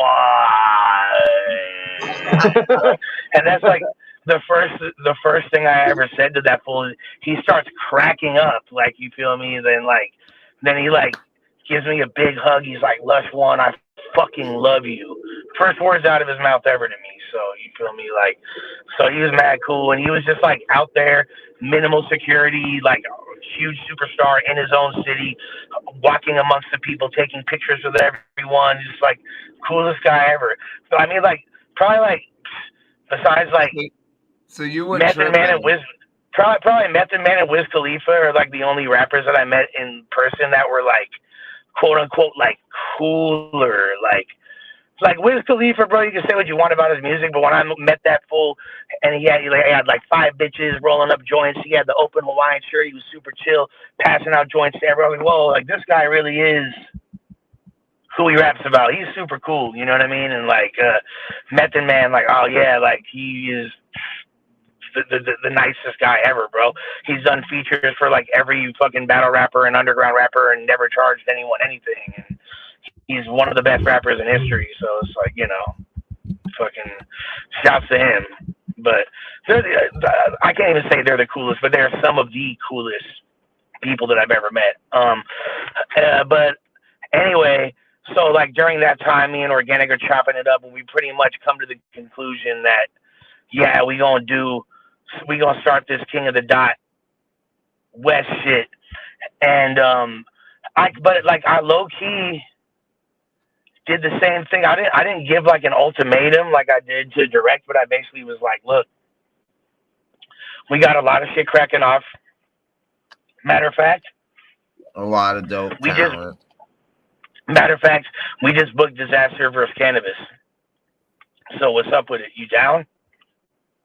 Oh. Okay. And then he was like, we had already, it was already like pretty much solidified. But then that was like the dot on the exclamation mark right there. And then, Organic has said it several times, and I agree, that one of the biggest power moves in battle rap history was the Fresh Coast and King of the Dot coming together. Fact. If you really think about it, like that, obviously, probably like URL signing that Caffeine deal is like the biggest, you feel me? And then there's a few other big power moves fools have made over the years and shit like that. But that bringing together of scenes and just like applying the King of the Dot like system and business acumen and just structure to like the raw, uninhibited talent and diehard scene that we had in the West, like, was huge. Although it did take like a lot of people were tripping, like a lot of fools from out here were like, damn dog, what the fuck, Pedro? How you gonna have fucking we're not Canadian, fool, what the fuck? I say this shit is whack, fool. We're not fucking with this shit, fool. Like grind, like you should have said with Grind Time, fool. We're not from Canada, dog. But so we kind of like had to like circumvent that for a while. But everyone wound up being understanding what it was within the next year. I even had resistance from certain people. Like Disaster was like kind of wanted me to us to launch our own shit, but I was like, bro, like we'll be so behind. It might have been a good move if we had launched our own shit, but like at the time I was like, nah, fool, like let's just like collab with these fools, and just I was thinking very selflessly because I was like, I could have owned my own shit, I could have launched my own shit, and we probably could have got it popping, but I wanted to like all my people were already like everyone was already migrating to King of the Dot. You feel me? Like all of our rappers, like Avocado from filming, and like everybody was there. Like, what's the point of not coming together? Like, I'm the final piece, so let's just fucking make it a thing. You feel me? And we did. And yeah. Yeah, and we got Bender in America. That was fire. You know? Exactly, and that's how R.I.P. Bender, the GOAT. And I had like, but I didn't announce. Like, we didn't announce it until like I remember like it had become official, and then like I want to say maybe December of 2011 or January 2012 was right around that time. I think it was like probably still 2011. I called Matt Ills and I was like, "Hey, bro, like I don't." It was like a call where like you're like dating a really nice girl and you like don't want to break her heart, but you like don't want to be with her because you got a finer bitch, and like so you have to like break up with her. You know what I mean? Like, or get her to break up with you. That's usually what I would do. But that's how it felt. Like, because I didn't want to hurt Ill's feelings, and I already knew like the shit was completely collapsing, and Direct leaving was such a fucking devastating blow because, like someone said earlier, he's the motherfucking creator. He's the alpha and omega of this grind time shit. You know, there is no grind time without Direct. I don't give a fuck. You feel me? And then no, absolutely. And first I talked to Poison Pen because he's my man, so I had to let him know. And he's like, "Hey, do what you do, player. You feel me? I get it." He's like, I was like, "You should come with me." You feel me? And he's like, "Respectfully, we gonna stay over here." And they wound up. G-Tech had a really solid run in 2012 for a while until Poison Pen decided that he wasn't fucking with Bro either or Grind Time anymore. And then he wound up going to URL. Remember that shit? Poison Pen TV left. Yeah, like Dirtbag Dan has a motherfucking URL battle. Yeah, it was the same event when Arb1 battled Math Hopper. Dirtbag Dan battled one. Yeah. Right. Real Deal battled Money Bags and shit too. I don't know, it was right, a different event. Yeah, but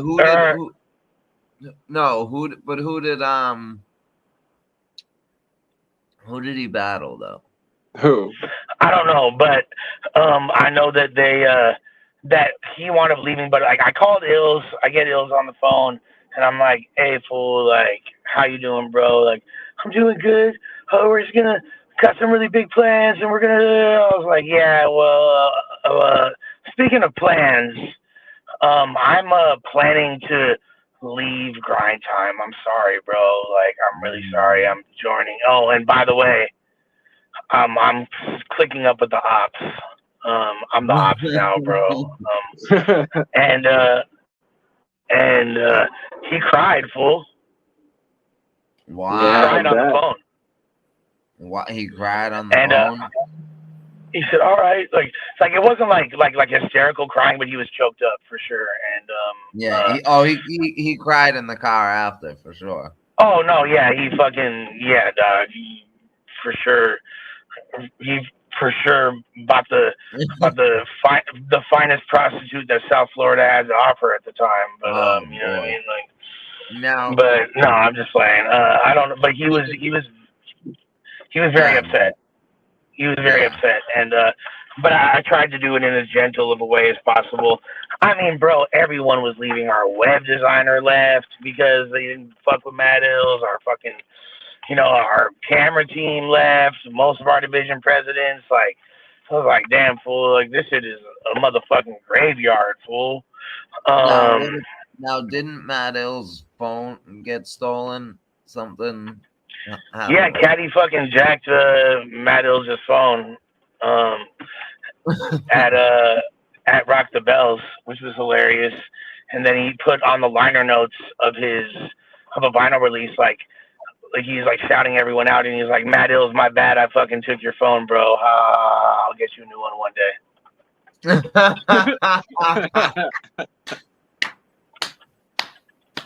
But this is like peak, like this is peak heroin Caddy, and like you have to understand, like like it was so funny, like, or it wasn't funny, but like it was kind of funny, like how things went down that day, because you know Rock the Bells is like one of the biggest hip hop festivals. Because of motherfucking me, I got that shit booked. We had our own stage at Rock the Bells. You feel me? And so I set up some battles. We had Dirtbag Dan versus O'Blimey. We had like a few battles. We had fucking Caddy Ron versus Joe Cutter was one of them. The one we did in LA. And at that, so Caddy was super duper strung out at the time, right? And he was just like some of the worst I'd ever seen him. Even after he got sober again and then relapsed and was like even at a lower point, like he's like, this is damn near the worst I have ever in my life remember Caddy looking. And like, so first of all, he shows up like 2 or 3 hours late to the event. You feel me? Him and his girl at the time, and they're just drenched in sweat, just dope sick than a motherfucker. You feel me? And I rolled down to the event with Joe Cutter. I gave Joe Cutter a ride because he's supposed to battle Joe Cutter. And I'm telling Cutter, like, yo, fool, I need you to body bag Caddy. Because the problem with Caddy is even when he's on drugs, he's such a fucking rock star and he's so good at rapping, he is winning battles high on heroin. And he's fucking like, and performing like Gigi Allen, fucking like literally like falling to his knees, 2 mics in his hand, freestyle screaming into the mic for 20 minutes, like, and it just looks like it's like some fucking, it's like the Sex Pistols in '78. It's like, you feel me? It's like Kurt Cobain in '94. Like, it's like, you feel me? It's you know what I mean? Like he was the essence, bro. Like he was a rock star, bro, through and through. By himself. Yeah, was mad that Moneybags couldn't hook him up with crack. Fucking, he's like, I thought you were a gangster, bro. What the fuck? Fucking, some wild shit in that battle too. But yeah, 5 in peace, my brother Caddy, man. But but he showed up looking. I told Joe, like, he needs to be humbled. So Cutter, like, I know you love Caddy. I love Caddy. You feel me? You need to fucking destroy this dude in this battle. You need to, for his own good. And I'm fully expecting Cutter to do his shit. And I know Cutter has some good material, great material, and is going to be dope. Caddy shows up 3 hours late, drenched in sweat. I sit him and his hyena down, and we have this whole conversation about, like, we all wind up crying in the conversation because I'm like, you're gonna die, bro. I don't want you to die. Like, your girl, like, you're pregnant right now, like, and your baby is fucking on dope right now in your stomach. You feel me? Like, and like, I love y'all, and y'all are my family. Please, please stop. Like, what can we do? Like, how can I help you? I don't know what the fuck, but we had this whole thing. Suffice it to say, they wound up doing the battle and Caddy fucking bodies Cutter on heroin. Yeah, I remember that battle. Like Caddy like disappeared into the bathroom for like 45 minutes, did what the fuck he did in there, came out fucking and wrapped his ass off, beat Cutter. I was like, Jesus fucking Christ, man. Like, this is not how this was supposed to play out. And in the process, Matt Ill's cell phone got commandeered. But, you know, what you know. So, you know, you probably clutched it for a nice bag of dope. Yeah, probably. Oh, 100%.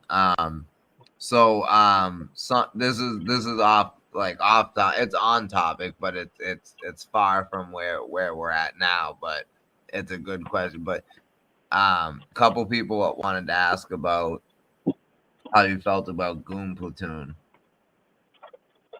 Goon Platoon is fire, fool. Like, that's fucking Dirt and all them. What? Like, yep. Yeah, Real Talk. Yo, Dirt, bro, Real Talk, dude. Yeah, those most underrated crew in battle rap history, damn near. I love Goon Platoon. Matter of fact, we are about to drop the fucking Dirt return battle that Real Talk put together on GTX this week. Oh, yeah, shit. I was just gonna ask you what happened to that dude because I haven't seen him since he battled Bender, right? And I battled, and then like years later he battled Snow, I think. But that was still like 4 or 5 years ago or something. That fool's collecting Social Security checks. he's like 75 now. I'm just playing, but he just had an amazing return and is about to be on GTX. And Poison Pen and Just One hosted it, and it was So for those that don't know, you heard it here first. Dirt has returned, and you are gonna see it this week.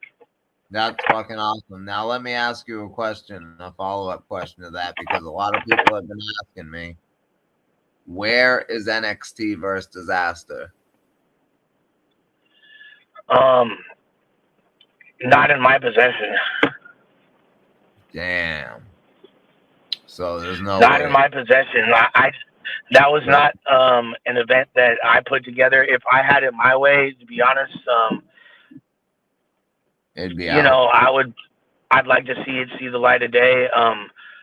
The Next is my boy. I fuck with Next. Oh no. He'll be right back. Yeah. Be right oh no. Oh yeah, but no. that Caddy Ron versus Moneybags, that was at Boston division. Like he's not gonna cave. He's not like he didn't feel obligated to cave to the demands of others when you cut out for a few minutes. Not for a few minutes. No. Nah, he's bugging. It was like 15 seconds. So basically, Disaster is my brother, fool, and right or wrong, I back his play, and apparently there are some business discrepancies at first. There's a lot of things that compromised the footage of that battle. There's a car alarm that went off twice during the battle in the middle of rounds. There was all this weird shit going on, and Diz felt really disrespected by instead of Next talking to him behind the scenes and trying to make it happen, going public, and people would be like, Disaster's a bitch. People would tweet Disaster's a bitch for not dropping the footage, and he's retweeting that shit. And Diz don't play like that, fool. He don't give a fuck. He's fuck your battle, fool. You feel me? Right. Me, if it was up to me, I probably would have had that battle come out a year ago. You feel me? But it's not up to me. But I'm a back my brother Disaster's play regardless. Next is my man. I'll always fuck with Next. He had a great performance in that battle. He's continuing to have great performances. He's about to battle Saint this weekend. I'm a huge. I don't want to say discovered. I first hosted a Next battle when he was 17 years old, and I told him, "Mark, you're a star," and I knew he would be, and he became a star, and he's great. And now I think that was back in 2016 or 17. It's unfortunate what transpired with that, but it's out of my hands. Yeah, I remember when we were on our way to the studio the second time, I think I brought up NXT, and I was like, I don't know, I don't really. And you said those exact words. You said, "Yo, he's a star," and I was like, I feel you, I can see it. But so he's not capping. He said that to me in private. He definitely. You're in here first. Double P got no reason to lie. Right. Double P got. He's just not for me. I just. I get it. You feel me? I can see. The narrative that is the narrative they're running with though is oh, Disaster got bodied and that's why he doesn't want the footage to come out or something. That's what I've heard people say. I have no idea. Next, like you say, Next ain't for you. Travis Scott ain't for me. After fucking bursting the traps and Brian McKnight in Astro World, he's not for me. So I get it. You feel me? Baskin Robbins got over 31 flavors. You feel me? I don't think that's why. That's definitely not why Diz didn't put out the battle. But the footage was definitely compromised. But Next did have an amazing performance, and I will do whatever I can to at least get parts of that battle released, because I think it's only right. And I feel like if we do drop, even a round from each of them or something on the fucking GTX channel, that would be probably a good business move and probably good for morale and keeping the West unified, because I think a lot of people were upset about that and felt like GTX dropped the ball on that. And I'll agree. I don't like the fact that a battle of that magnitude with our biggest star, didn't come out. So, Yeah, the people need that. At least some, like you said, even like a round or something. The people need it. But a lot of people asked me that, not just one. There was like 6 different people that asked me about that battle. No, it's understandable, and it's a good question in the whole situation. And I know if you had it, I can get it, but yeah, no, like I might be able to like gain access to it to the point where I can send it to you to watch. You feel me? Like, but you're my friend, but like. Right. But as far as it being like officially dropped, like no, I don't have access to it. Right. Got you. We'll talk. But yeah, so Pablo, do you have any questions? Well, we kind of like brushed over a little bit. I don't know if he wants to talk about it, but I think it was Bolo 5 or whatever, the whole fucking because you said, oh, and there it is, which you said like a million times in a million battles. For some reason, people thought that was like the code word for the fucking shit to pop off or something. Like, it's so funny how like, you were trying to say like, okay, it's over, like we're done here. That's what it felt like. Yeah, well, I did say that like in a million battles. Like it's like the beginning of the third round, I'll always say it all comes down to this. And then at the end of the battle, very often I'll be like, and there it is. Like, I don't know why, but that just looked crazy. But I could tell there was a lot of tension. They were talking about punching each other. I was like, all right, let's just end it right here. And there it is. Like, there's a silent moment. Yeah. But it sounded like I was like saying like, the eagle has landed. Initiate sequence. Right. You know what I mean? Like. Yeah, I don't know. I never seen it. I didn't see it that way because, like you said it fucking 5,000 times before, and you always say it in the same cadence and everything. And there it is. So, like, I thought people were crazy. I didn't even get and I didn't even get like I remember like going to Twitter and seeing like 3,000 and there it is tweets at me, and I was like, I didn't even get what it meant at first. And then I saw it. I was like, "Oh my God, this looks awful." Because people don't see like the whole like the clip wasn't like 30 seconds or a minute before. It was like literally like the last bar or two, Disaster spit, him saying I should punch you in the face right now, Matt going do it, I dare you, and then me saying and there it is, and then the punch, and that all happened within 10 seconds, and then there's the scuffle. The ensuing fight, like, and that's all the footage. You see me and fucking you see me trying to jump the corridor, heading for the hills. I want no parts of this. Let the gangsters break this shit up. I'm up out of here. I'm too pretty for this shit. Get the fuck out of here. Yeah, I'm out of here. Yeah. Now,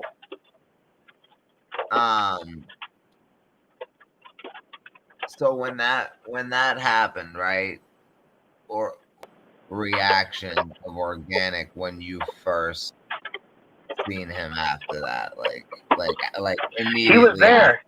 I know there. That's what I'm saying. Like when you first saw him like outside or whatever after the melee, like what was the kind of the interaction that you remember? He was like obviously really upset, you know what I mean? But like, and he's like, I'm like, bro, working with me, it's crazy because I was like simultaneously Organic's greatest asset and his greatest liability. I was like, you feel me? Like, I can't even describe. I was like, me at King of the Dot was like DMX. Right. You know what I mean? Like, I was like a huge liability. You didn't know, like, if I was going to do some crazy shit, say some crazy 100%. Shit, start some beats. But at the same time, I'm like making the biggest power moves. So it's like, damn, like if this was anybody else, I would fucking have fired him several times over. But like, I can't, God damn it, because he's too important. You feel me? Like he's too saucy. Yeah. I can't get rid of him.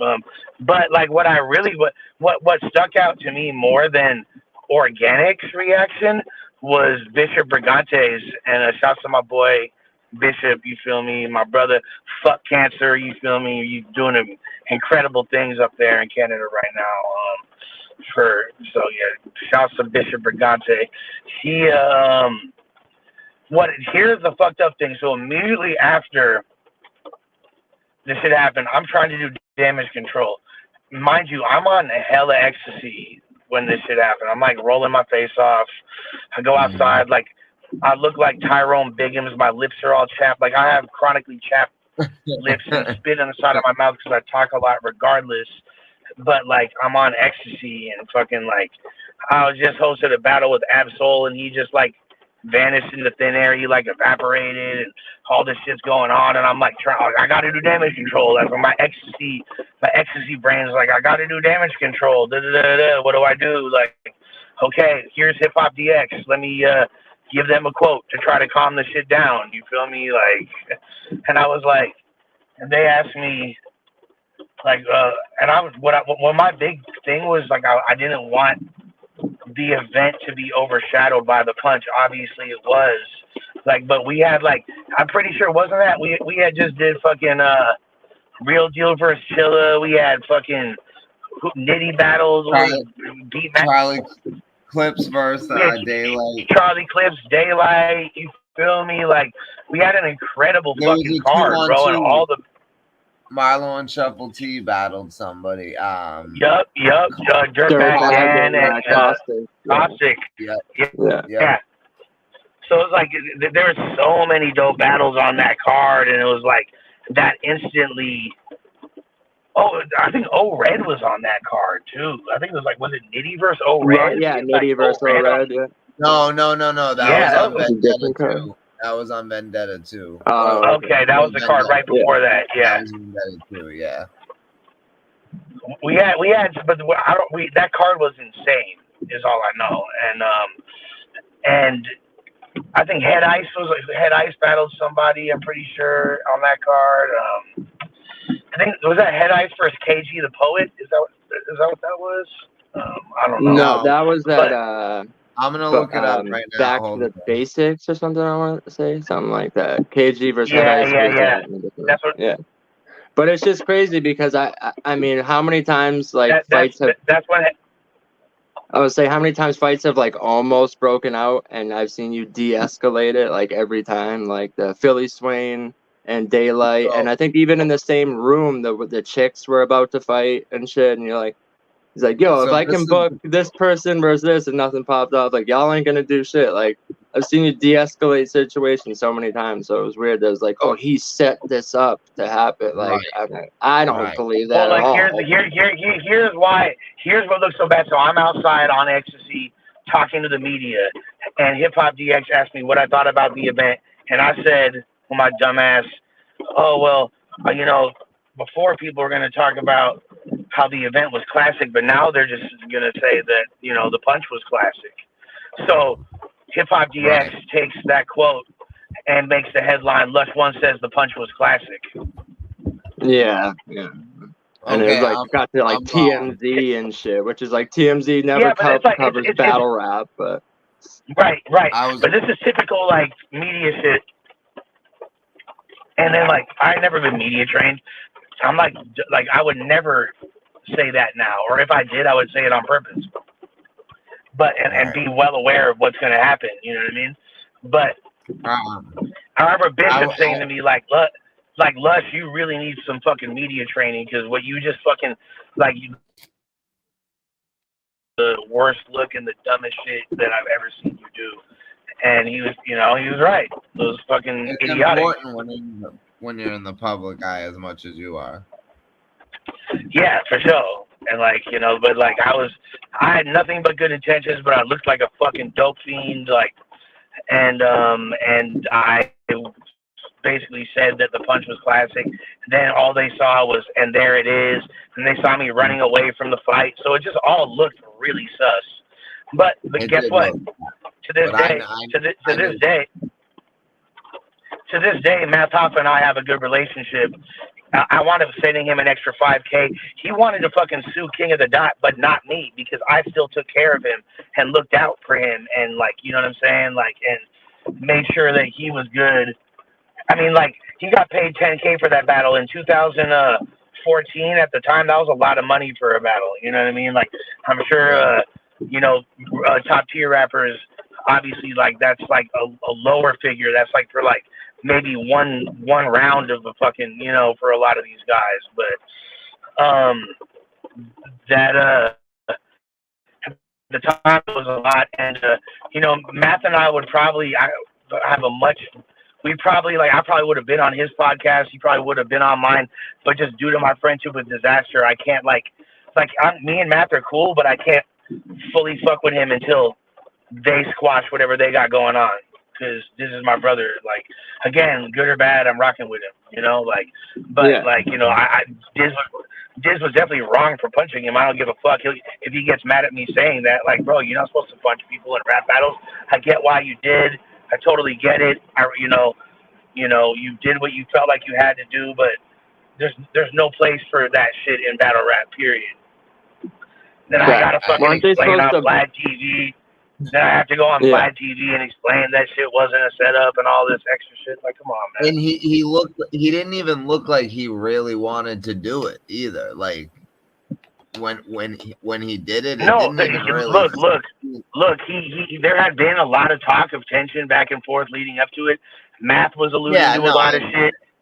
Diz was alluding to shit, but really Math had made a drawing of him beating up Disaster and posted it on Instagram. All this shit, like weird shit. And then, but when I saw Matt that day, and he literally only rolled with like one person, and it was like some like investor-y white boy like in a fucking convertible, and like who looks like he never got in a fight in his life. Like, I was like, oh, Matt is just here chilling. He's Matt at his his big fucking, you feel me, classic light up the room Matt off a smile and energy, and fucking was in great spirits. Diz pulls up, and he's in great spirits, and I'm like, yo, ain't gonna be no shit, right? You're not gonna do nothing stupid, right? He's like, nah. Like, he literally, and he meant it, and him and I are close enough. If he would have like tipped me off at that point, or you know what I mean, like, he had no intention of punching him until that exact second. That's when he decided to punch him. Right. You could tell. You could definitely. Yeah, he could just feel I did, like, do it. It's like at that moment, if you don't, like, everyone's like your manhood's in question or something, which I think. But I just want to bring this up really quick. I was wrong. O-Red versus Rum Nitty was on that card. I was thinking of Nitty. Yeah, that's what I thought. We were right. But the card was Math versus Diz, Ilmac bodied Averb, Daylight versus. Yeah, that's right. Yeah, but wasn't Diz and Matt supposed to have like a boxing match or something? Or I know they talked about it. There had been talk about doing that. Like, it's just like there have been multiple times they discussed doing that, but like, I don't think that's just gonna happen. Yeah, I think they should both fucking sit down and do a podcast together. Facts. They get millions of views. Diz needs to go on my expert opinion. Matt is a rich and famous podcaster now. Disaster, you feel me? He's in the Philippines. He's always in another country setting up shop. He's the most influential battle rapper and one of the most overall influential rappers in the world. Once you leave the United States, like, it's completely a whole other thing. So, like, you gotta, like, like they both have grown so much since then. Like, they don't. Come on, bro. Y'all don't need to fight no more. Fucking sit down, chop it up, make money, fucking get views, laugh about the shit, and fucking, easy for me to say because it wasn't me that got punched. But, I wish that they would both do it, push in, and fucking actually have a conversation. I'd love if all three of us could, have a dialogue. Yeah, just like holding on to that shit for years, I feel like it's like not good for you, bro. You gotta let it go. I understand, like, that shit really affected Math in a negative way. Like, he has fucking kids. His kids had to fucking see their dad getting punched on fucking World Star Hip Hop, and you know what I mean, and all kinds of shit. And who knows, like, fucking Disaster was getting death threats. He was like, yo, fools were calling up, yo, this is motherfucking, yo, what up, B? This is fucking, you feel me, this is so and so from motherfucking East Flatbush. We gonna smoke you. We gonna we mad tight, son. We gonna body you and your man's lush. Next time we see you, it's bad. It's bad. That's gangster. You feel me? Like we're like fools are surviving. Like we're getting death threats for years over that. Really, Diz, because Diz has not been to New York since then. I go to New York several times a year, and it's my home away from home. You know, I love New York City. I'm like, you feel me? My parents are both from New York. My grandparents were. I'm have a New York DNA. I'm like low key a New Yorker, even though I'm an Angelino too. So. Yeah, I mean, I get all that. Like, oh, it was like it happened. It was like everyone saw it. And it was like this big, but and not to say he deserved it, but it's like, dude, you've punched people in before too. So it's like, you know, like if they can get over it, he's punched multiple people. That's what I'm saying. It's like, and if they can get over it, you can battle Serious Jones after that shit. Like, I don't know. I feel like it's been long. Yeah, if you can battle Serious Jones and you can battle those, the problem is of course he can battle those guys again because he didn't take the L on Cam. They did. Right. But yeah, right. I'm just saying. What's good for the goose is good for the gander. Or Dose. But on top of that, but the thing is, like, the real reason why you shouldn't give a fuck is because, like I said, he's, you know, like a millionaire now and fucking one of the most like pop-in podcasters and has like literally one of the few people that really transcended battle rap and has made a name for himself in another space and in a really, really like high-powered way, you know, like, and is a boss of his own enterprise. Like, you gotta like why that'd be like me tripping on like some kid that beat me up when I was 15. Like, you know what I mean? Like, right. Yeah, absolutely. Yeah. So yeah, hopefully some resolution could come at a certain point with that. So what events we got coming up for GTX? Anything you can speak on, or you know? We got some shit in the cannon I cannot speak on yet, but I am hosting a Mike Masters event in Utah, Salt Lake City. The card is amazing. If you look at the card, it is an unprecedentedly good card. So good. My bad. Continue your promotion. No. What's up? Pablo. I was gonna say shout out to my boys Gambino and Hoodie JR and the whole team over there at Mike Masters. Man, they do good business. Oh, okay. Yeah, no, I was just gonna say Pablo just had a virtual battle against one of the top guys over here. It was Pablo's first virtual battle, so so I'm gonna send that to you so you can check that out. And the Clip Corleone is fire too. The kid I battled from Houston, he's really good too. I He's think the dude like you did the intro for the interview. Yeah. Clip Corleone. Hell yeah. He's battled QP in person too, so yeah, he's putting some work. He's fire. I think you'd like him. I'll go on record and say that Pablo is one of the most like just dopest artists affiliated with hip hop, with battle rap culture, and it's a shame that like more people don't recognize his like anyone that you actually listen to this fool's music, like, and not just him as a rapper, but his like vocals, like his singing, his songwriting, his compositional skills, his instrumentation. Like, he really is like a musical like genius savant and super fucking raw and genuine and has a lane all to himself. And I just think that people are really missing out on his music, and I wish more people would open their ears to Pablo, because this motherfucker is different, dog. Yeah. No, I appreciate that, bro. With that being said, go subscribe, because I've been dropping like a song a day, and they're mostly like some covers. Mostly, it's all just like phone recordings and shit, because someone stole all my recording equipment. But you know, I'm in the process of Beat It remix that it was Cadillac Ron's Ghost. Yo, I told you before.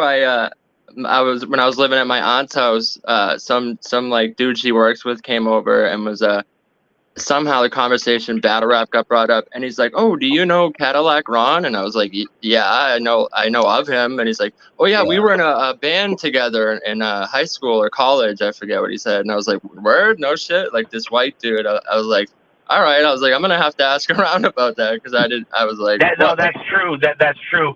Caddy was like in a fucking jam band in high school, and he like rapped over like you know, like live instrumentation. That's absolutely. I don't know who it was you talked to, but I guarantee you I know them, and it's a true story. Yeah, I forget his name. I'll ask, but I was like, "Oh, we're no shit, like small world type shit." I was like, "That's crazy." Yeah. Yeah. So real quick, Hazy wants to know what your favorite disaster battle is. Jersey Swift. I feel like I mean, that was amazing. I think that the ultimate disaster, like in peak form, is the Diz that battled Cannabis. I think that I feel like that is like the quintessential. I don't think any rapper could stand in front of that skill level of disaster. Yeah, I think that I think the DNA performance and the Iron Solomon. Yeah, I was gonna say the Iron one. The Iron Solomon one too. Yeah, the Iron Solomon one is insane. I agree. Wild. But so yeah, Pablo just did this remix with the Michael Jackson Beat It. Fire. Should I play it? It's 2 minutes long. Yeah, play it if you want. Yeah, it's a quick little freestyle shit. But again, this is all. Before you do that, I want to tell y'all we were gonna have a huge battle. We were supposed to do it back in December, and it was gonna be Disaster versus Kosha Dillz. Do you guys know who Kosha Dillz is? No. So Kosha Dillz is a rapper from the East Coast, but he's Israeli, and he's very outspoken politically about pro-Israel and you know what I mean, and you know, Zion and all that, and Disaster obviously is Lebanese, and he's like Free Palestine movement all day, and we were gonna have them do like a battle that was like the whole agenda would be like to have peaceful discourse that, yeah, it's going to get heated. Yeah, fools were going to talk shit, but it was going to be for a great understanding on both sides. And that shit would have been one of the most viewed battles in battle rap history. But, you know, there's still a chance it could happen, but the dude Kosha, you know, opted to not do it at the, you know, after it was already pretty much locked in. But it's unfortunate the way that transpired. Yeah, because Diz be doing battles in other languages. He'd be he had that battle with like one round was in Spanish or something, and with that dude, like he'd be doing all kinds of shit. But just think about this, bro. Think about this, fucking with all the conversations around Israel and Palestine, and it's like this insane, divisive, polarizing topic that's affecting the entire world. And like is something that people, you know, like are so impassioned about. Imagine like two like great wordsmiths. Like imagine how powerful that content could have been, bro. Oh, absolutely, yeah. Right. Because like you said, it's very, very heated. Like whatever side someone's on, like, you know, people really go hard for this shit. So. Yeah, salute to Dom. Dom said salute Lush for giving his time for a dope ass interview. Yeah, Lush. Like I said, man, I can get Lush up here anytime. So. Yeah, no, this is fucking Social Assassin. That's my man's and Pablo too. So. Yeah. So we yes sir. But so. You got any good stories that you could tell us that happened in battle rap, maybe in the early grind time days, or even just any time that we might not know that you can tell us? My 30th birthday. I had two 30th birthdays. I celebrated one in the Bay and one in LA, and the one in LA was at there's this strip club called Deja Vu. It's one of like the most turned strip clubs in LA, right? They have like a whole like adjacent parking lot, but it's basically like an airport hangar. It's like this huge warehouse. It's connected to the club, but it's like outside of it, right? So my 30th birthday party included, there's rap battles, there's a performance by the Loonies, where me and Yuckmouth wind up performing I Got Five on It together. Oh, okay. Like I did Numbskull's verse. Oh, word. And there's a tattoo battle. There were strippers popping their titties out. There's over live performances. Me and all the homies performed. That's when Disaster battled Megadeth. There's like all this. It was a crazy fucking event, fool. But people have no idea how really crazy it was. Like, there's all these fucking merch booths there, all this shit cracking off, and there's the only bathroom you could use was in the strip club, and my parents came to the event, so my mom had to use the fucking bathroom at fucking Deja Vu, which is, I love my mom, but what the fuck? That's so funny they showed up, right? But and this is like venues near downtown LA in like an industrial type area. There's construction going on all night, so the construction was making noise and would interrupt battles. So there's like some weird whack shit, but overall it was like so much fun. And the people that funded it were these dudes called the Williams boys, right? They're these two brothers, like biological brothers, like, and these like they basically were like 500 pounds each. They both were like, they looked like if like the Blob from X-Men was black type shit. You feel me? Like they were like these huge guys physically, and they were like gangster as fuck. And they were also called the Syrup Boys. That was their other name. And so they put up the money for this event through QP basically, and I guess they had like a lot of money at the time. I think these fools are dead now, unfortunately. R.I.P. to them. I don't know how they died, but they were fucking morbidly obese. Not to but I think, I don't know if that's how they died or they got killed or what happened, but they were really cool dudes. Shouts to them. But so they put up the money for this event, right? If you don't know, like you're not from California, like I'll tell you, Stockton is like the grimiest city in the West Coast. Like Stockton is grimier than Compton, Watts, Oakland, Richmond. Like Stockton is like, you know how there's like let's talk about the East Coast. Let's talk about the East Coast. Like, yeah, there's like Boston, and Boston's got hoods like Dorchester and shit like that, right? You feel me? Like Philly is insanely grimy. Fucking New York has got crazy hoods in the Bronx and East Flatbush and all that, but fucking the really, really dangerous places are like Camden, New Jersey. It's like the smaller towns on the outskirts, you know what I mean? Like, and shit like that, or like it's more just like as fucked up as Detroit and Chicago are as far as violence and how dangerous they are. Like Flint, Michigan's even worse. You know what I mean? It's always the smaller towns on the outskirts that are worse than like the big metropolises because they have no budget. They don't even like Stockton is so grimy. When you drive in there, there's a big billboard that's been shot up, by the way, and it says, due to budget cutbacks in San Joaquin County, we have like a limited police force and are unable to guarantee your safety. Wow. That's the type of place. And I love Stockton. I've always had fun. Every time I've gone there, it's been a blast. But I've also like never partied in Stockton where the night didn't end in some type of gunfight. And like, not with me, but just, you know what I mean? Like, just like people shooting at me. I've heard a lot of crazy shit about Stockton. Stockton is a wild fucking place, dog. It really is. Also has a lot of the best rap music coming out right now of any city in the news. So, shouts to Stockton. Shouts to 209 in this bitch. The Diaz. So yeah, Diaz brothers, all that shit, Awkwards, all that shit. These fools fucking put them in a box and say easy. So these dudes came down, like the event's super crazy.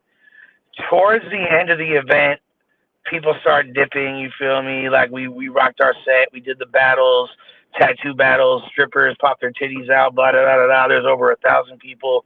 People start leaving. Like now QP, his energy that night was wild. I don't know what, like, he was feeling himself. He was walking around like Tony Montana. You feel me? Like I could just feel his energy was crazy. Me and QP have a great relationship. We've never even had an argument. Like that's like a good friend of mine. You know what I mean? Like I love QP, but QP is like, you feel me? He's a wild card, bro. He's a wild card, right? And that night, I don't know, it was a combination of this. Like, was he on syrup and blow and both or whatever the fuck, you feel me, he was on, but he was really feeling himself and he was walking around waving his dick around, not literally, but like, you feel me, like acting crazy. Certain details I'm gonna leave out because I can't tell the whole story, but I can tell you this, and it's still a crazy story. Towards the end of the night, it's probably like 2 a.m. at this point. And Smokey, you know Smokey, my brother Smokey, he's getting tattooed, right? Yep. So I'm not Smokey. So Smokey's getting tattooed by the homie Shy Boy. So Smokey, his bitch, me, my bitch, and we're just sitting around smoking a blunt. QP's girl's there too. She walks up, she's baby mama. She sits down, we're all chilling, we're smoking, I hear clack, clack, clack, clack, clack, clack. I know what the fuck it was. You feel me? Like, I've heard it enough. You guys know what it was too. You know what I mean? But absolutely. Like, I see the girls start to get scared or whatever, and I'm like, don't worry about that. It's just more of that construction shit. You feel me? Like, it's the damn construction. It just won't stop. You know what I mean? Like, long story short story long, about 45 seconds later or a minute later, my boy G Money walks up to me and he said, "Hey, your boy QP just got stabbed." What? And so I run up. So like his baby mom jumps up like it's fucking, you feel me, like his boys in the hood, Ricky, oh my God, you know what I'm saying? Like running and crying. Like I walk over, QP sit like laying on the ground. He's stabbed. He got stabbed in like his leg, and I'm like, "You good, bro?" He's like, "Yeah, I'm fine, bro. I'm gonna go to hospital. I'll be all right." Like, basically, I don't want to get into too many details, but apparently, you know, it's not a good idea. I'll just say this: it's not a good idea in general to start shit with Mexicans in LA. I don't know what happened. Right. It's not my place to talk about what happened, but apparently he like beat up like 4 essays in a row and then wound up getting stabbed, and then whatever happened afterwards happened. And, Quantum? Yeah. Quantum? Damn, yeah. I didn't know Quantum was down like that. I think he had like cocaine strength though. Like he was like dipping pools that are way bigger than him, and then eventually someone pulled out the fucking, you feel me, the Fidero and just fucking poked him. But you know, he turned out to be all right. I brought him some fucking edibles to the hospital the next day, and he was fine. Word. Crazy battle rap story, no? Yeah, very crazy. Very, very dope story. I loved it. I'm sure the people did too. So now I know this is gonna be a quick answer, and if I told you all the whole story, because like it's so much crazier than that, but that's I'm sure that's like I'll tell you later. That's the PG version. That's the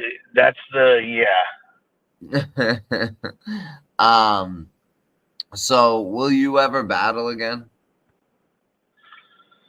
I mean, never say never, fool. I'm still an MC at the end of the day. You feel me? Like I think it would look corny, and like I think it would look super corny if I did, like especially considering like my position in the culture. But like I would see like more like if somebody tried to like freestyle against me, I'll fucking freestyle back and talk shit. You know what I mean? Yeah, like like you ain't going. But like I can't really consider like it would have to be like, it would have to be like a financial thing where I'm getting paid like an exuberant amount of money that I can't turn down. And it would have to be the right person. Yeah, but I mean, if like someone was like, "Yo, I got 25 bands for you. I'll fucking battle fucking anybody from Loaded Lux to Barney Rubble. I don't give a fuck." You feel me? What about Malenko, the GOAT? Yeah, Malenko. yo, I was gonna bring up Malenko. Thank you. I don't want no smoke with Malenko, bro. Yeah, nobody does. Nobody does. Yo, I don't think nobody in this chat knows who Malenko is. If you do, yo, then you rule. Battle rap gold mine. After this, go to YouTube with Malenko. Grind time. Go learn about Malenko. Maleko. Yeah. All this talk about Disaster and Sue Surf and Geechee Gotti and fucking Averb and Hitman Holla and Murder Moog and Loaded Lux and T-Rex, but they never mention the real greats like Malenko, fool. Yeah, right. The Christian 818s, you know. But honestly, shouts to Malenko. He's actually like the nicest guy ever. So it's like he seems it. So he's chill as fuck, bro. I love Malenko. I love Christian too. Yo, me and Pablo used to love watching his battles. Yo, we would laugh our fucking asses off. Yeah, you could tell he's probably a good dude because his energy just like comes through the screen. It's like, well, that's the thing. Like, that's what made his shit so funny. It was like, because it's like he doesn't want to say anything mean, and when he did, you could tell he's like forcing himself to do it for the sake of the sport, but it's just not in him to be mean. Right. So he's just like, he'd be like, "You probably have a half decent credit score." You know what I mean? Yeah, for real. He probably really said that shit too. Nah, but it was his like the way he like moved around and like he would like lower his voice and like whisper and like he was fucking hilarious. Yeah, like moving his hair. That fool was like if fucking, I don't know if you're a fan of Arrested Development, but if like Tony Wonder, like the Ben Stiller character, the magician in Arrested Development was a fucking rapper, he'd be Malenko. That's fact. Yo, that is facts. Go watch Malenko. Run those views up on the Malenko battles, yo. And shout out to the ICP album, The Great Malenko, not to be confused with Malenko. Not to be confused with The Great Malenko. The Great Malenko. Yeah, the amazing Malenko. Now, what about do you have any good Pat Stay stories? Oh yeah, too many, fool. Like Pat Stay, bro. Like Pat. A lot of like most of our conversations was about West Coast rap, gangster rap. He really was a huge. Pat's dad was a bass player, so he had the funk in his soul. You feel me? So he preferred West Coast. He really preferred West Coast rap, and like we would talk. He was like new obscure references. I mean, this is a dude that his last battle, or besides the compliment battle against Dunch, his battle against Real Sick, he had a Domino T-shirt on. Like he understood. Like he knows like obscure West Coast artists from the past, like that nobody knows. So him and I would just talk about that for hours.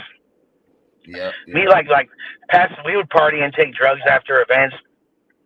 Turn up, you'd be like telling bitches like, "Yo, you should go suck the homie's dick." Like, like he was so cool, bro. Like I'll get pussy just because bitch.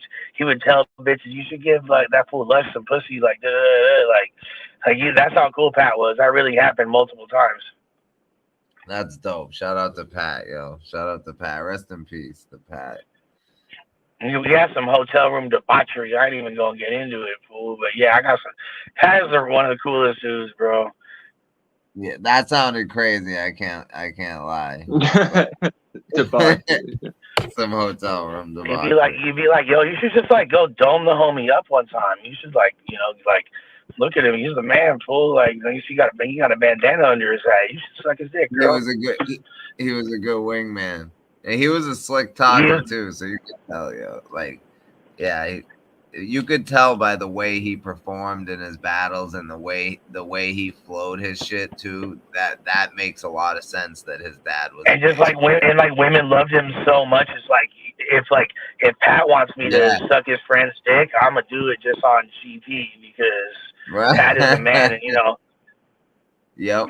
Nothing to do with me, but I still got the busting up. So you feel me? Nah, but no. Regardless, man, it's my boy, man. Long live Pat Stay, bro. Long live Pat Stay, man. He told El Mag fucking. He's like, "Oh yeah, you're a world champ." He's like, "Know what I have? That's a lot cooler. Girl fans." Yeah. Killed me, bro.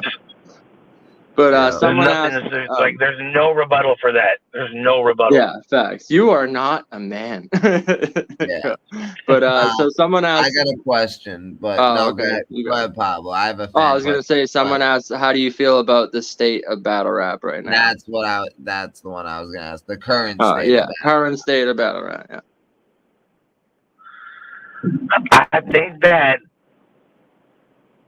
we're at a really interesting point where people look at it like, oh, there's like it's a downward time. It's a time of great silence. I have like so much of a more like nuanced perspective because I've been in this game for so long, and like the opportunities provided for battle rappers, and like the fact that battle rap at this point is not just a journey, it's a destination, and people have entire careers, and there's little kids in Compton that want to be battle rappers when they grow up because of Geechee Gotti, and little kids in fucking Baltimore or Maryland that want to grow up and be battle rappers because of Tay Rock, and you know what I mean? Like it's and people are having fully sustainable careers off of it. I think that people are quick to, when they see periods like this where it's unknown and like leagues are shifting dynamics and how they're operating and the type of events they're throwing or changing in certain leagues, or it's like this is when greatness occurs. This is when like the next movement, because I feel like battle rap had been stale for a few years, and I feel like it's about to get way more exciting. And I think that's like people like just. What do you think it needs though for that to happen? That's like saying like I look at it like this. This is the moment, like what's going on, and although it's like a completely different climate and things are so different, it's similar to what was going on right when Grind Time launched. So take that how you want it. Is a GTX or is the Riot or is the iBattle or one of these alternative smaller platforms gonna fucking take over like and really just blow up, or is URL gonna catch everyone by surprise, get a new investor, and fucking shut the game down again? Is ARP gonna decide, fuck it, let's do the next Mask Off card and we'll have fucking Cassidy battle Lloyd Banks? All of these are very strong possibilities. Right. So it's like, it's just a matter of like, I can't tell you what it's gonna look like, but this is the time when like it's periods of turmoil and confusion and disarray that breed greatness, because people forget, like on a spiritual subatomic level, battle rap thrives in chaos. It's controlled chaos. So when these tenuous, uncertain times are amongst us, this is when greatness is defined. Yeah, and for the fans who've been around for 20 years or even 10, like we've seen many like lulls in battle rap. I've heard it over the years. I've heard it so many times. Is battle rap dead? I've heard that probably 20 times over different points. Just like they've been saying, people said hip hop was going to be a fad that was going to die out by the mid '80s, and hip hop wasn't really music. And even Run DMC, then they came out and people were like, oh, but they're still not really making music, even though they did a collab with fucking Aerosmith. Like, you know what I mean? Like, then there was the whole like late '80s, early '90s native tongue renaissance when you had fucking Black Sheep and A Tribe Called Quest and all these conscious rappers, X-Clan, Public Enemy, all this shit cracking off. You feel me? De La Soul, Tribe, and it was like this whole amazing like time period. Big Daddy Kane, Cool G Rap, motherfucking KRS-One, Slick Rick. Everybody was cracking off. and then like then people looked at like people were saying hip hop was dying when Tupac and Biggie were blowing up, and they were calling them like, and that whole era like an abomination, and this is the end of real hip hop, and this is not what we conceived of, and like, oh, it's going to the West Coast, and oh, 2 Live Crews rapping about sex, and like it's like this is the end, like hip hop. Like they were saying it back then. So the golden era that all you fucking nostalgic tip doggers love to fucking glizzy gobble. Even back then, people were saying hip hop was dying. You know what I mean? In fact, if you listen to a lot of records from that time, they were about like, you motherfuckers ain't real. That's where the keeping it real came from. You feel me? Represent, keep it real, all that shit. And then of course, like, oh, Biggie and Pac died, and then Big L died, and Big Pun died, and like, oh, hip hop's dead. And then look what happened. Fucking Jay-Z and Nas had a crazy renaissance, and then Lil Wayne had a crazy renaissance, and then now people are saying hip hop's dead, fucking, but it's, you know, selling more than it ever has, and people like get confused and like, oh, hip hop sales are down 40%. No, you fucking idiot. All record sales were down 40% across all genres. So hip hop's under that umbrella, you know, like, so people don't even really understand the arguments they're making. Yeah, hold on 1 second. What's up? But I was wondering if you happen to have a cigarette or anything. Yeah, I got a cigarette, mamas. Oh, thanks a lot. Here you go. Thanks. How are you doing today? I'm good. You have a great day. Good. Thank you. Too. Yeah. That reminds me of living in Boston. That shit's happening to me daily. I live in the hood in Pomona, and it's fucking a bunch of baseheads and weirdos around here and shit. Like I live right off the Hostro and shit. Like, but that bitch wanted like to sell me some pussy. Really, like, no, thank you. Yeah, you can tell by the vibes, dude. Sometimes I remember this one guy. He walked up, he took the coffee out of my hand, and as he's drinking it, he's like, "Oh, can I have some?" I'm like, "You got it, bro." I'm like, I'm not gonna fucking argue with no crackhead right now. You can have it. You know, she was super polite, and I'll always give like people like cigarettes, or like if I have I'll give you $1 or whatever. You feel me? Like I'm, you know, like shit. Fool, what the fuck? I've been down and out my damn self. So yeah, I've seen social give like too much money to people out like outside of CVS and shit. I'm like, damn, you really just give that lady fucking this much? Like, damn, bro. But I feel you. Well, I don't. I do it too, bro. I don't tote as much anymore. Someone just said I live off Figueroa. No, I live off Holt. Figueroa is that's the host row in LA. I'm in Pomona. Fool. This is what I live where Sugar. Like I live where Sugar Free was rapping about. He said you're parked on Figueroa, but yeah, no, I'm parked off of Holt. You feel me? Like I'm a block away from Holt.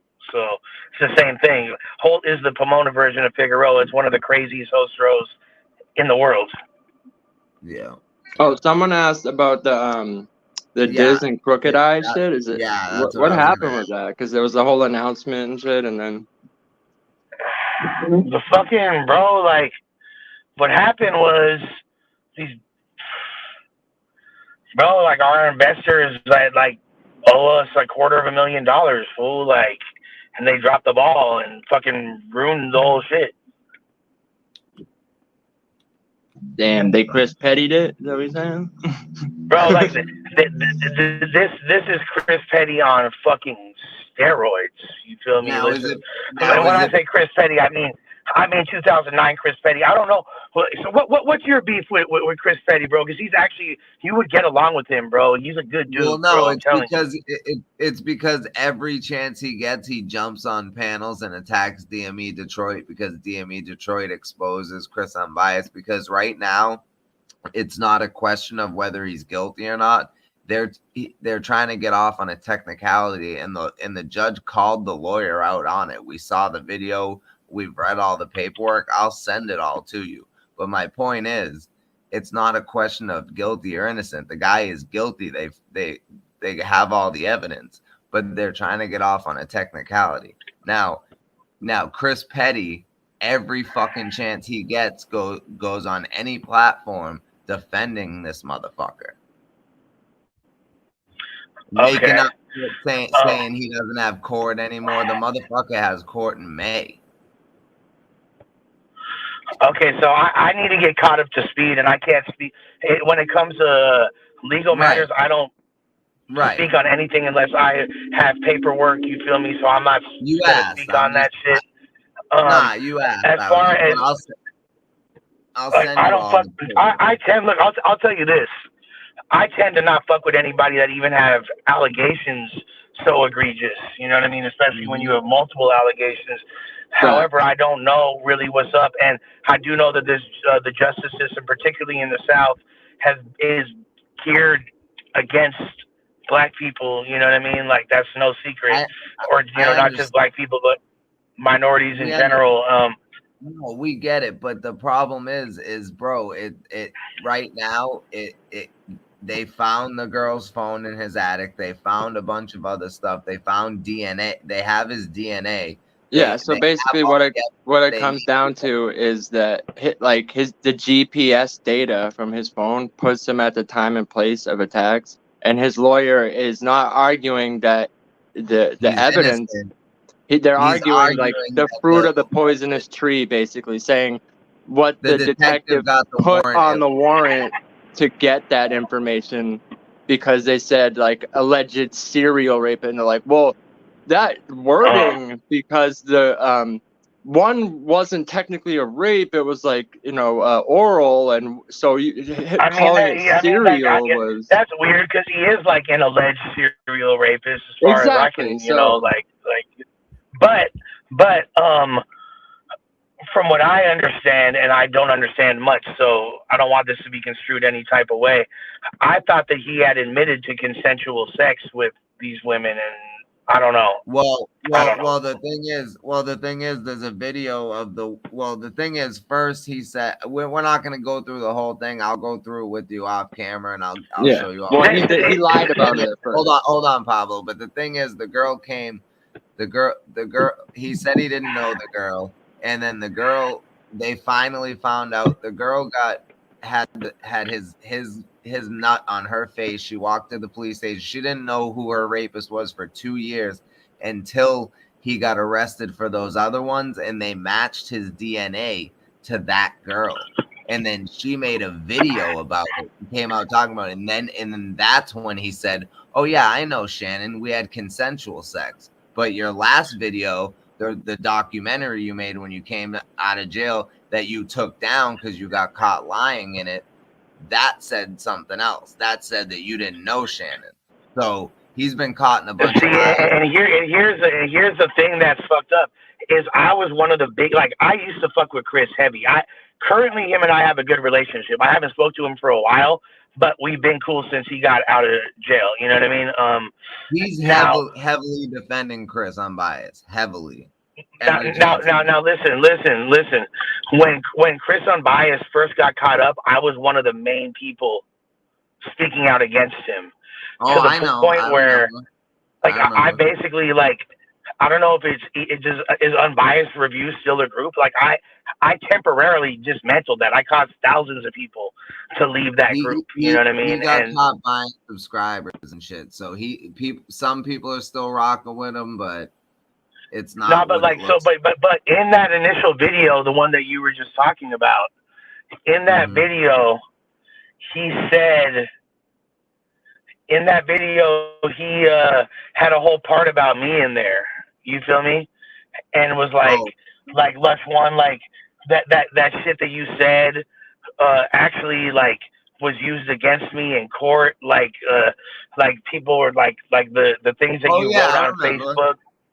Yeah. And I felt like, and I was like, and damn, like all at that moment, all signs were kind of pointing to it being a false accusation. Like, even though I wasn't sure, I felt really bad. And I was like, this is right when I had gotten sober.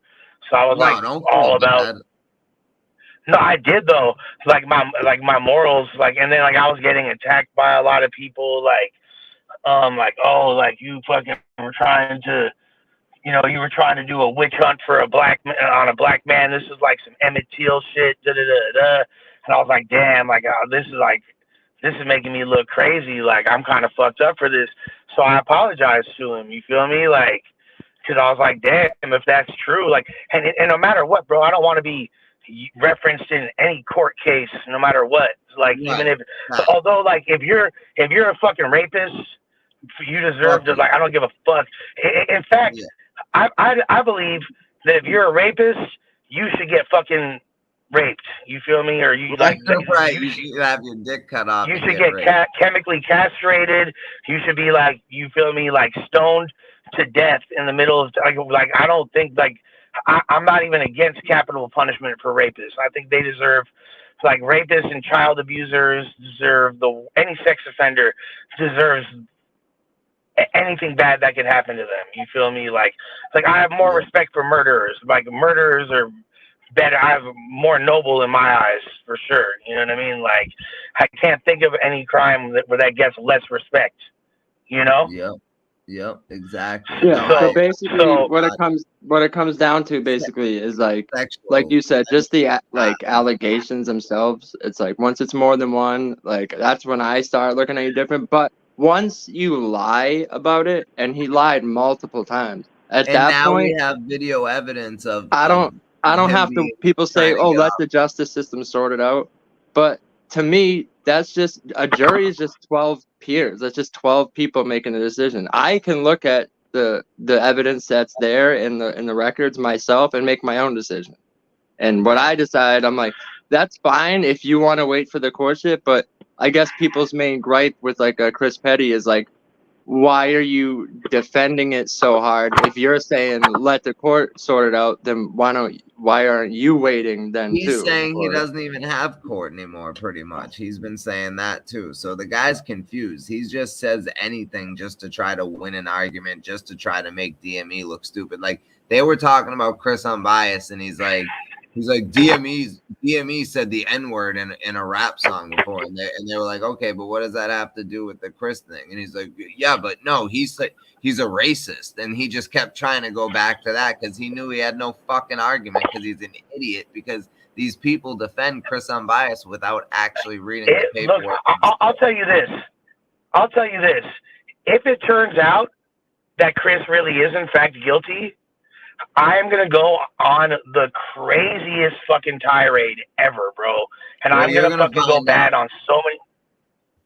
Because he is guilty. Like I said, right now, it's literally the judge said to the lawyer, he said, so you're telling me you're trying to get off on a technicality, and the lawyer said, yes. I always felt in my heart that I was on the right side of history, but I was like, damn, it looks like no matter what I'm feeling, no matter what I feel, it seems like I'm on the wrong side of history here. You feel me? So I fucking should, you know, maybe not talk so much and so. Yeah, and then I got fucking dragged through the mud for that shit. Like, and I know there's other things that I've gotten dragged for that eventually are going to come out that I'm right about, and I can't wait for that day to fucking make the world fucking suck my dick like Pat Stay told a bitch to. You feel me? Like, because I didn't mean to like drag you in this, but... No. I don't, like, here's the thing. As of now, like I said, I haven't seen any paperwork. I have nothing bad to say about Chris Unbiased, fool, because I don't know. You feel me? Like, I got it all. I got to see details. I trust your word, but send that to me so I can read it myself, because I know I know about court documents more than most, not just fucking paperwork, but discovery packets and all that shit. And I know how to decipher through it. And I understand. So I didn't want to take anyone else's word for it either. I had to read through it myself too. That's why I downloaded it. So I completely get that. So I'm gonna send you that, and I'm gonna send you the video. That's in the state of California. In the state of California, that's how we get down, fool. Like, period. You feel me? In Southern California, like, especially, like, we fucking need to see the paperwork. And in addition to that, fucking like, I'm gonna send you the documentary he took down because he got caught lying a bunch of times. Do you have footage of do you have the clip of the girl you were talking about? Yeah, absolutely. I can get all that. I want to see all that, because you're supposed to provide your paper. But also, like, in these other states, like in California, if you're fucking convicted of a sex crime or even accused, like if you're fighting a sex charge, you're in fucking PC, fool. We don't allow sex offenders are not allowed to walk mainline general population in the California penal system. You feel me? Well, he So said the fact that he said he lied about what he was in there for because he had they all had like public offenders and he had like a paid lawyer, so they would separate him. And he said he was just like lying about what he was in there for. But also in that documentary for assault, I would say that I was in there for assault. Yeah, which but he showed fake paperwork in the documentary that he like made on Google Excel or something because he had the charges like lined up wrong. Like count 1 is this, count 2 is it, and it said as indicated. Instead of as indicted or accused, it says as indicated. So he like went on the DeKalb County website, printed it out, and he had him like in the wrong order and shit. Yeah, so like he's fake paperwork. You got to say one thing about Chris. He is amazing at putting together like content and documentaries, and that shit was very compelling. I believed the motherfucker when I seen that shit. Like but it all got exposed, and that's why he took it down. So I'm gonna send you because there's a video that shows the stuff that he's saying, and then it shows the proof, the paperwork proof, the audio proof, everything that he's lying. And you'll see that the fact that this is no longer a matter of whether he's guilty or not. It's a matter of whether he's going to get off on a technicality or not. That's what. Yeah, because my phone GPS data put me at the time and places of 4 attacks, like or whatever, however many it was. Let me ask you this question. Here's the thing. Yeah. Why would you want to suppress if you didn't do this? Why would you want them to suppress the GPS evidence? You would want them to let the GPS evidence out to show that you weren't there, but they're trying to suppress that evidence. That's what's happening because it shows that he was there. No, yeah. I get it. I mean, shit. Like, and the victim's maybe his cell phone got. Maybe Cadillac Ron's ghost stole his cell phone too. I don't know. You feel me? No, but he had a victim's cell phone in his attic. It was hidden away. It wasn't just like in his house, like, oh, she left her phone. He had it like hidden away in his attic. With a video camera and duct tape and other phones and 5 butt plugs. Yeah, there's a lot of shit. Why wouldn't he just destroy the cell phone? Why would you keep it? Destroy it. Fucking just shatter that shit into a million pieces. I don't know. Plus, I wouldn't lie to you, and I'm gonna send you all this stuff, yo. I promise you. No, so here's the thing, like I was alluding to before, in Georgia, and I think a lot of other states, but I know like in Georgia for sure, they have sex offenders walking mainline, and so like, and the fact that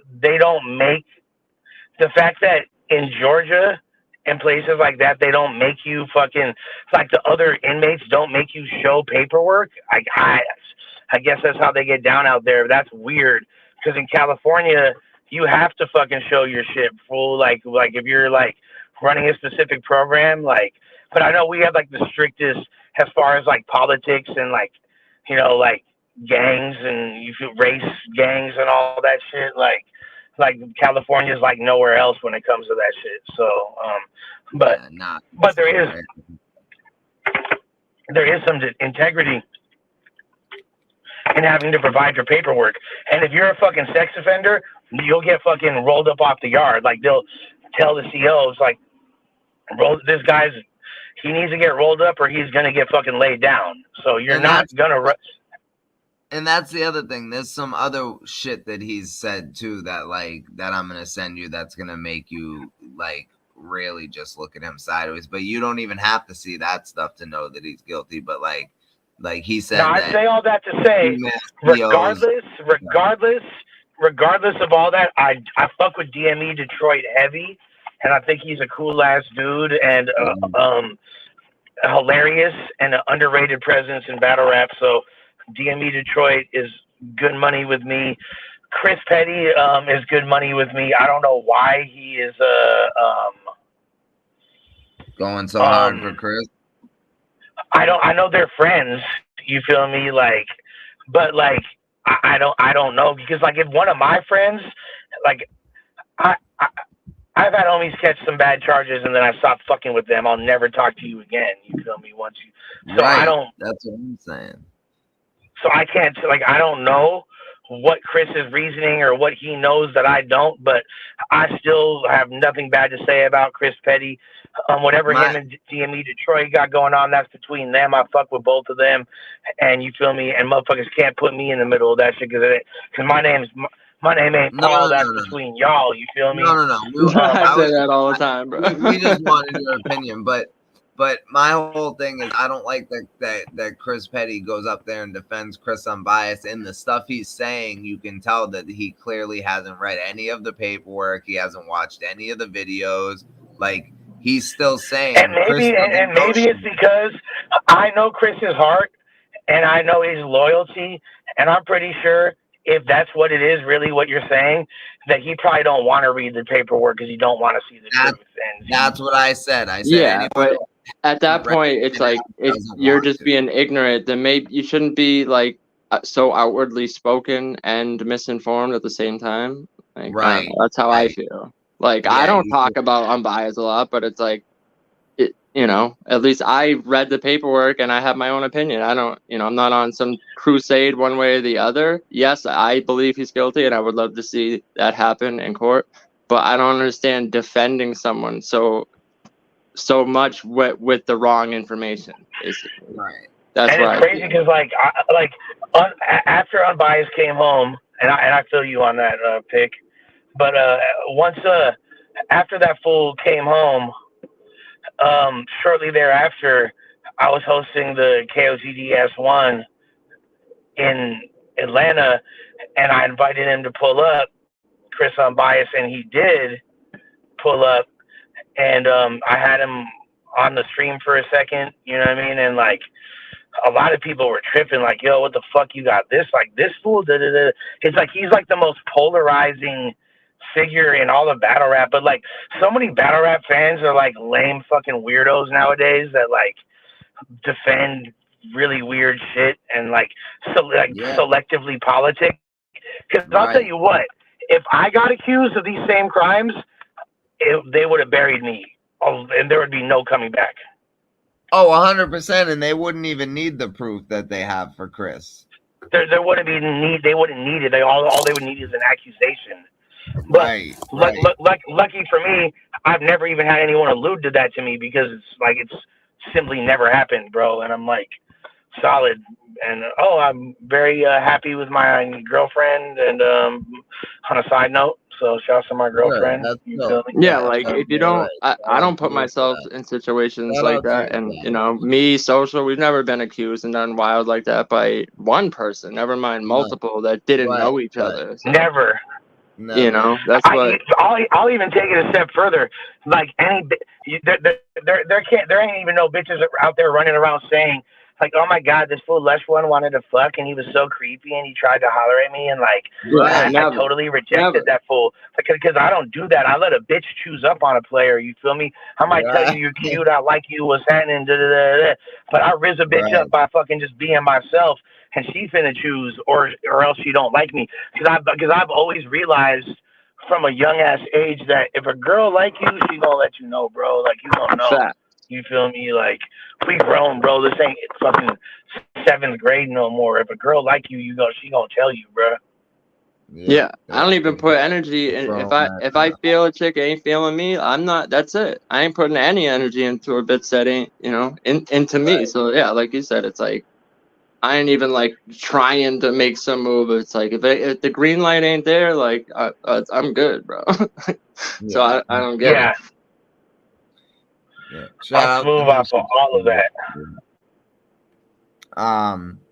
But yeah, man. So this has been a fucking incredible live. Is there anything else any other quick questions that anybody has, or Pablo, you got anything else? No, I mean we've been 3 hours. We touched a lot of. We've had Lush up here for 3 hours talking. And shit. Like one thing. Go subscribe to my YouTube channel, please. I'm giving y'all free content over there. All you gotta do is click the little button. Because right now, go subscribe to Lush World and go subscribe to Pablo Picasso. Yeah, I'm gonna be Go dropping a lot more shit. soon. subscribe to Adept HNIC, by far the best channel on YouTube. That's a fact. Entertainment. Yeah, that's where I just had. He could say whatever the fuck he wants to say about me, and none of it's true, by the way. But it's all hilarious, and I fucks with him, even when he's talking shit about me. Like, well, Lush, I want to get you back up here and talk about some of those things. So maybe we can do that next month or something. the only thing that's true is the Illuminati and the Satan worship. Other than that, nothing's true. Oh no. So there's nothing to talk about. No, bro. No, I'm not in the Illuminati. If I was in the Illuminati, I wouldn't be fucking posted in my car a block off a hole in fucking Pomona right now. And I definitely am a God-fearing believer and disciple of Jesus Christ, and that's the only master I serve. So fuck out of here with all that shit. I can vouch for that. Hey, Lush, Joy Lennox says hi. Joy Lennox, I miss you, baby. What's happening with you, Playgirl? Shit, you feel me? Hope you're doing well. Much love. You definitely were always a dope person and all that. So yeah, log in with your boy one time. That's a Depth's girl too. Well, I don't know. I mean, for real? I think. I mean, I'm not gonna jump out the window, but I mean, I think so. Oh, that's fucking dope. Yeah. That's an amazing couple. Like, I'm speechless. But that's. She said, "Hope you're doing well too." Yeah, they're a great combo. Their chemistry when they're live together is fucking phenomenal. Okay, yeah. No, I fucks with that heavy, and for multiple reasons, that's like an incredible couple, and she's a dope ass person, and so yeah, shouts to them. She knows how to talk her shit, yo. She knows how to talk her shit. She talked. Joy Lennox can rap, fool. Don't get it twisted. Oh no, Joy Lennox can fucking rap. Bro, she did a diss track, and this kid went and filed a police report over it. Over her filed a police report over it, and also that's so lit. Yeah. Also, she had a battle booked, and dude backed out because her promo game was too fucking strong for him. He couldn't even handle the promo game. Hey, Joy Lennox, you got a spot on GTX whenever you're ready, and I promise you, we don't worship the moon or fucking Roman numerals or fucking any weird shit, fool. I promise you. But you did say you do that on purpose with the numerology. You did say that though. Because it sounded cool, bro. I was just talking shit. I was like, oh, it sounded cool. If like number, like I don't know about numerology, and I know like now that I've done more research about like all that shit, yeah, like anything that's not godly or serving Christ, or I don't fuck with any fucking Santeria or anything like that, you know, no disrespect to anyone. Like, I don't do none of that shit. I am Christian. I fucking follow Jesus Christ. You feel me? All damn day, and that's me, fool. Like, so, you know, yeah, I didn't realize. I just thought like numbers lining up were cool, and like I like studying things like, you feel me? Just like I like astronomy, so the moon and all. I was like, oh, that's cool. Let's make it seem more important than it is. But I get how it looks crazy, especially because my dad was like made movies and all that shit, and like, but it's so funny because like my dad is like he just happened to be like a talented dude that directed movies well, but he's like the biggest square ever who like never like there's like not a. It's so I can't even explain like how un-Illuminati my dad is. He's like the most basic, like the most like straight. I don't know. It's just fucking hilarious. But I get it, fool. If I was fucking Adept HNIC, I would for sure think that I was like literally like a spawn of Satan. You know what I mean? I get it, dude. But like, Lush. If funny how far from reality that is. If I hadn't known you for so long, I would think so too. That's what I'm saying. I get it, fool. I get it, dude. Like, you know, Like, Yo, Time if there was, Cop was a classic though. Bro. so Yeah, I'll Lush make was in this. Time Cop, by the way. Yeah, I was Time in Cop Cop. is a classic. I'll make this clear, right? I'll make this clear. From a young, like, if I ever was gonna get an Illuminati invitation, which I wasn't, like, I made it clear on what side of the fence I'm on, and probably my career would be in a much better place if I decided to rock with certain. I don't fuck with evil. I never have. I don't fuck with evil energy. I keep that far away from me. And I'm also a perpetual fuck up who's been getting in trouble from a young ass age. So, like, I really wasn't even. I was raised by the state of California more than I was my family, you know, and that's just the motherfucking truth. Right. Nah, that's a fact. But nah, we definitely gonna run back another interview, and we can touch on some of that stuff, and we can talk about whatever. Hey, yo, pause, B. Yeah, whatever. Pause. But Lush and I, you know, we can have conversations for hours, and I know y'all will stay engaged with it regardless of what we're talking about. And like I've said to y'all before, like, I could sit up here and talk about hip hop with the best of them, but when I talk about hip hop with Lush, he makes me feel dumb. So, well, you ain't got to feel dumb, but feel grateful that I mean. Like, I feel like I know an awful lot about hip hop, but when I talk to you, it's like, damn, I don't really know shit. Bro, like, a lot of the top media personalities in hip hop culture can say the same thing. They don't know shit compared to me either. You feel me? There's only like there's less than 20 people in the world that could probably adequately discuss hip hop with me. You know what I mean? Like, Poison Pen being one of them. You know, and there's like, then like the list gets like really, really short after that. Yeah, Reverse Live knows his hip hop. Yeah, facts. Yeah, Mariah, this was a really good interview, and I can get Lush up here anytime, and we're definitely gonna get him back for another interview, and you guys can ask questions. And Maddie and I are members of the same Freemason guild, so you know, each other.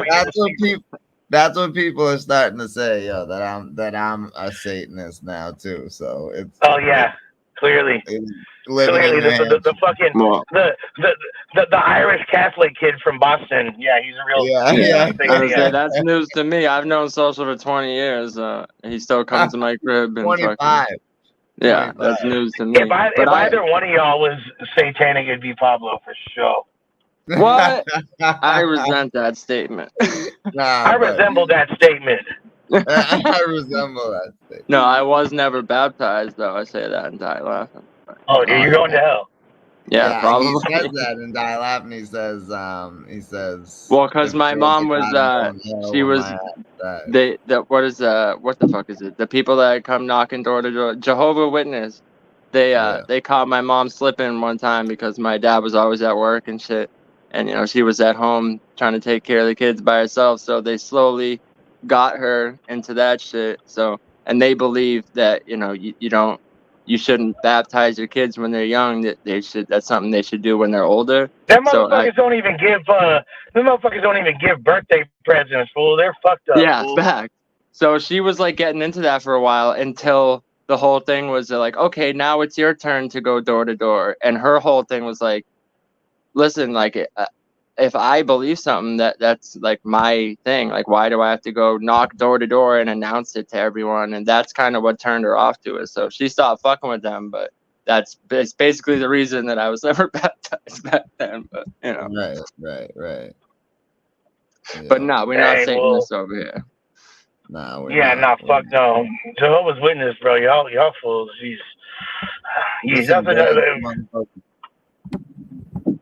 Nah, but we don't fuck with that demonic shit though. No, hell no. You feel me? It's fucking beings of pure light out here. You feel me? That's it. Yep. You're not with that. I ain't fucking with you. Nah, when we was at the studio, it was strictly fucking business. We was just making music and that was it. It was amazing too. We fucking That was dope, yo. That was really dope. I know. And We that got was like dope. no sleep, 6-hour ride to Salute. Philly. Fucking that shit was Salute crazy. to Lush getting stuck in a flood after that tornado and shit, yo. That was That's wild. gnarly, fool. Yo, I have so many video clips of that. There were trucks fully submerged underwater and shit. Like, but we we had a good time and it was well worth it. And we got good music out of it. And we got you on the EP, and you came in and you were like, "Hey, I got this beat. Do you want me to hop on the EP?" And we're like, "Yeah." And you're like, "All right, word." I And just wanted to rap with my boy Pick. He goes stupid, so you feel me? Like, yeah. right, and no Fire. charge either. We didn't have to pay for that shit. Hell no, fool. The fuck? And you supplied the beat. Hell yeah. That's how we coming, fool. And Yep. I fucking paid the homie for the beat to keep it a full stack. Right. See, like Yeah, that was real. That was real as fuck. I appreciate that shit. Dude. yeah, and we, you know, and we shared studio time, and we I mean, had to a be good honest, like, I wish that I had, like, 26 hours in a day, because I dropped the ball with the release of that project. I think that a lot of the way it was handled is on my shoulders, and it deserves a lot more shine. So we're gonna try to do something to bring it back, to let people know that project is special, and whatever we got to do, we gonna make it make sense somehow, some way. word.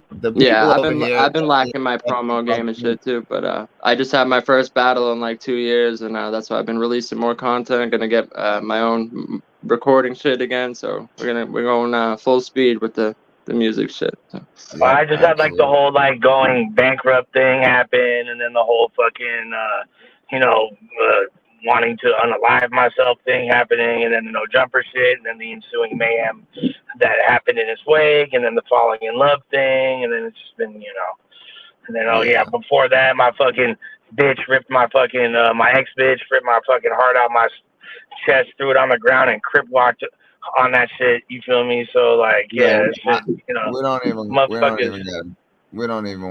even gotta talk about that one.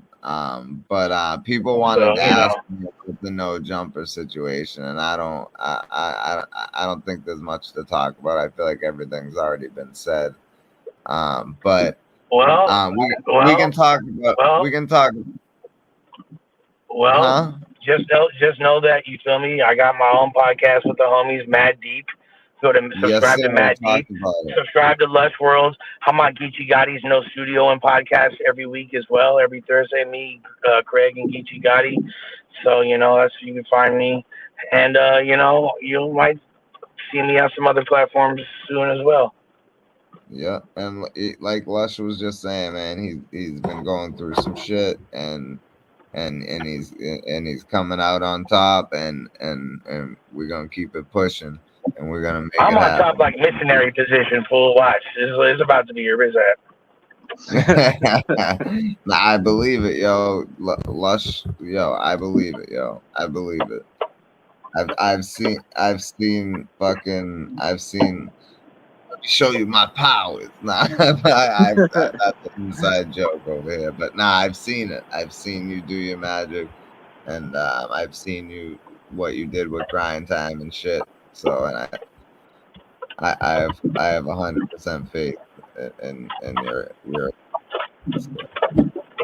With that being said, everybody, if you're joining us now, go to the beginning of the pod. This was a really dope pod. Shout out to my brothers, Tick, and you feel me, the social assassin himself. And love y'all fools. You know what it is. You feel me? LA to Beantown shit. You see what the fuck going on? Yes, sir. Hey, yo, one time before you get out of here, can I get a? Oh no! There we go. Yeah, you feel me? Yo, and even though they're not a sponsor, I'ma bomb them like it's an Iran-Contra, and I'm still getting perked off this Java monster. What's happening? Come on. Yo, I used to drink like fucking 3 of those a day. Yeah, that shit is crystal meth in a fucking bottle. But y'all be smooth though, man. It's love. Yes, sir, brother. Salute, bro. Salute to you, man. I'll hit you tomorrow, bro. All right, then. Go. All right. Oh, send me Peace. that paperwork and all that, Oh, please, like now. I got you. I got you. I can't send it tonight because I gotta go to sleep because I gotta get up at 2 a.m. Okay, yeah. Shoot it when you can, because I got some reading to do. No, I'm gonna send it tomorrow. I promise you. Tomorrow, by the time like mid-afternoon for you, it'll be in your email for sure. All right, I'll see you next week. No, I got you. I got you. This is important. This is important. I got you. It's important, not impotent. I got people that'll put it together for me too. That'll just pack it all up for me and just one of y'all in the chat, do that shit right now. Send it to me. Send it to my Instagram. Get all the fucking shit together. The video of the girl, all that shit. Send that to me right now, please. Send it to my IG. The court case where the judge calls out the lawyer, all that. Send me everything. It's important, not impotent. It's unique, never unique. You feel me? Come on. Right. And I got all the paperwork downloaded, so I'll email you that first thing when I wake up at 2 a.m. So you'll still be awake because it'll only be 11 p.m. at your time. So I'll send it to you when I wake up in the morning. All right then. With that being said, never counterfeit. I'm about my chips, and we about this biatch. Yes, sir. Salute, yo. Salute. That was a dope fucking episode. Shout out to Lush One. Like I said, we definitely gonna get him back up here for another interview. Not every Unscripted Logic is gonna have a guest, but this one did, and we are gonna have more guests in the future. So I hope y'all enjoyed this shit, and I hope y'all appreciate the fact that when he tried to give the politically correct answer with the Chris Petty shit, I said, I can't let you do that. I hope y'all appreciate that shit, because I could have let him skate with that, but I can't. Me as a person, I can't. And he knew that. He knew I wasn't gonna let him skate, but he tried.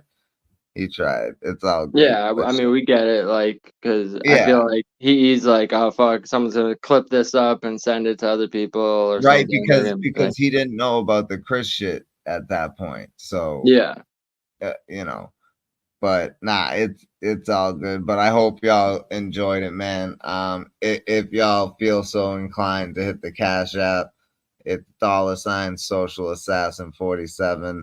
But please just hit the like button. That's really all I ask. And go subscribe. Hit the like and subscribe, and go subscribe to my man Pablo Picasso. There's no reason he should only have 39 subscribers. Yeah, bro. Crisis has more than me right now. That's filthy. That's crazy. But I mean, but my old channel got taken down, so I mean, I am like restarting. You just started.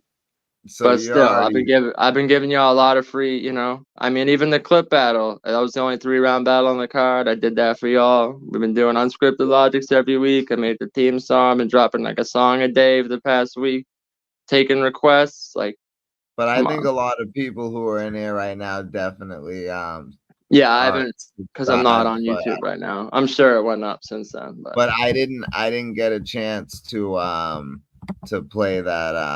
Oh, it's fine. You played it like 5 times already in other lives. But there's people in here who haven't heard it. So if y'all want to hear it, put a 1 in the chat. If you don't, put a 2. But we can play it. It's only 2 minutes long, and then we can end with that shit. Yeah. All right. All right. Fuck it.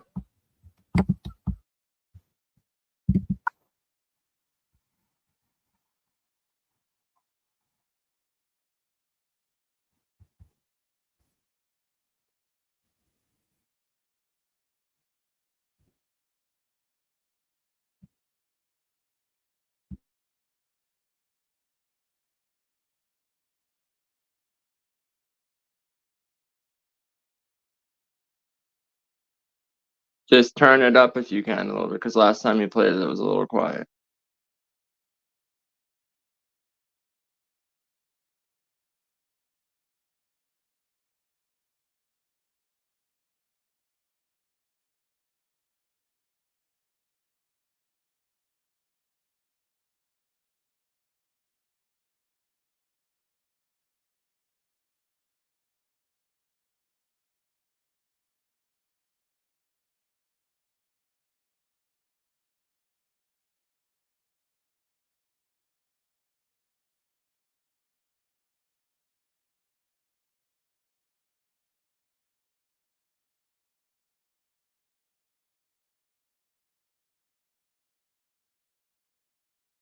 Also, March 22nd, I'm battling De Niro.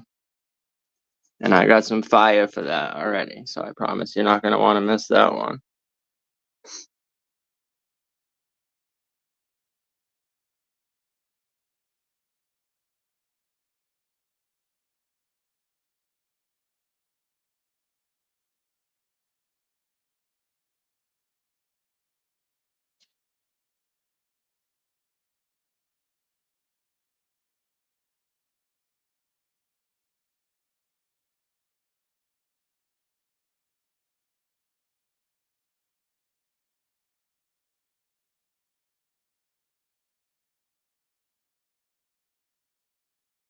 Yo, social.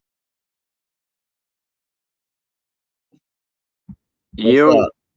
it's silent. There's no sound. Can you hear me? Yeah, I can hear you now. I thought you were gonna play the song. You couldn't hear Beat It at all? Nope. Just dead silence. The whole time? Yep. What the fuck? It was playing, yo. Oh, hold up. I didn't have the screen shared. My bad. I was like, where'd he go? Afghanistan? What the fuck?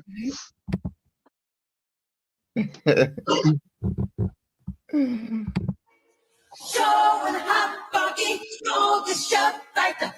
You better run, you better do what you can. Don't wanna see no blood. Turn it don't up a be little bit macho if you man. can. Be tough, better do what you can, so beat it. But you wanna be bad, just Undefeated, so they say I'm conceited. Oh, you got a gun? Well, you gun, you need it. Boy, put an egg in your shoe and beat it. If she can promise to keep a secret, all of those messages get deleted. Well, then I just might beat it. I can give a fuck if you're wrong or right. Really don't care if you arm with a knife. Boy, I'm larger than life. Always on for a fight, so which one's stronger, you bark or you bite? I'm the guard on the mic and I'm on with tonight, so honest advice, run and hide, somewhere where the sun don't shine. don't wanna see no blood. Don't be on the other side. You wanna be tough. I know, I can tell that you wanna be brave. You wanna stay alive. Stay the fuck up out of my lane. Manny snappy, on all you candy asses. Hot fry, I Andy Capping, Macho Man, Randy Savage. Whatever your record is, I beat it. Whatever case they pin on me, say la vie. Boy, I beat it. I ain't fucking around, man. So you better leave while you still can. One more thing, just so we're in the clear. They're out to get you. Boy, if I were you, I'd disappear before you get me mad. And I whip that whole ass, cold fact to the chrome bastard. Boy, I'ma do you bad. Don't make me laugh like Seth Rogen. I'ma crack your head over if your stupid ass don't get going. You let me guess, you just joking. I had your bitch face down and she breast smoking. Gonna best be a check and text smoking. Knock off the racket like Mac and roll with the French Open. Y'all ain't fucking with me, man. Beat it, boy. Beat it. No one wants to beat it. Showing how funky, strong as shut like the. It doesn't matter who's wrong or right, just beat it. That shit was so fucking fire, yo. So we're gonna close this shit out with Pablo Picasso featuring Lush One, Sean Hunter in the leather jacket, and then we're gonna get the fuck out of here. Which, by the way, Sean Hunter, the actor's real name is Ryder Strong, so that's why I say that. The purple he drinking. He thought that was. Why doesn't it start from the beginning? I don't know. It does that every time you play that one. I know. His curly visor to the. Throw me down a line, or pull me off the stage. Steady merging the fake shit while they searching for greatness. Wouldn't recognize it till they smack the smirk up their faces. Mind twisted like when a turbulent plane spins. Warmth surging through my veins like perks when I ate it. Rolling with a circle of gangsters. The turf that we claim and lean ops like the purple they drinking. He thought that was his girl, he lost her to the Franklins. Through his own greed where she learned the behavior. Certified player, don't ever get it twisted. Change the face before I lash, no esthetician. You can bet I'm winning if the game in extra innings. Crawled about the mud, I'm the path to better living. Bet I'm driven like Dale to earn hard cash, so in essence, even if I fail and straight up crash, I'm a legend. I can snatch a bitch in a matter of seconds, quicker than regret when I wish I had some protection. Stacking my bread like a delicatessen, overcame my addiction, it was hella pathetic. I ain't give a holy fuck like a celibate reverend, faced with the daily choice of living hell or in heaven. Zanny bars, wrecked the whole part of the scam, hand on heart, sweating till I thought of a plan. Randy Marsh, bet I father these stands, candy cars, wet like water and plants. A flat broke rapper trying to be major. Played the background like a screensaver. If it's the Matrix and Chase is the creator and Lush is the one, then I must be the key maker. Grinding on the block to get a cheese grater. Run through holes and ring bells like a speed dater. Pass it to my homie, I'm a team player. Teeth breaker, albino alligator. Ask me to tone it down like my surrounding neighbors. I will turn a crowd of haters to a cloud of vapor. We off the loud and the pack got a sour flavor, so we nicknamed it Green Apple Now-a-laters. We getting twisted like Count Duke was lightsaber. Your bitch hanging off my dick, we get fly paper. She don't consider it cheating like a vibrator. Swirl my kids around in her mouth like a wine taster. I was a junkie, low life piece of trash. Rob my own fame if I needed cash.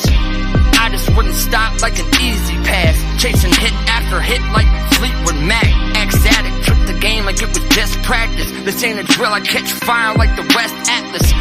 Kicking at hard shit like a meth habit. We established, doing the best at it. I draw sword up to your neck like Lesnar getting chest tatted. I've been savage, before T-Pain go and let him smash it. Still riding strong, Sean Hunter in the leather jacket.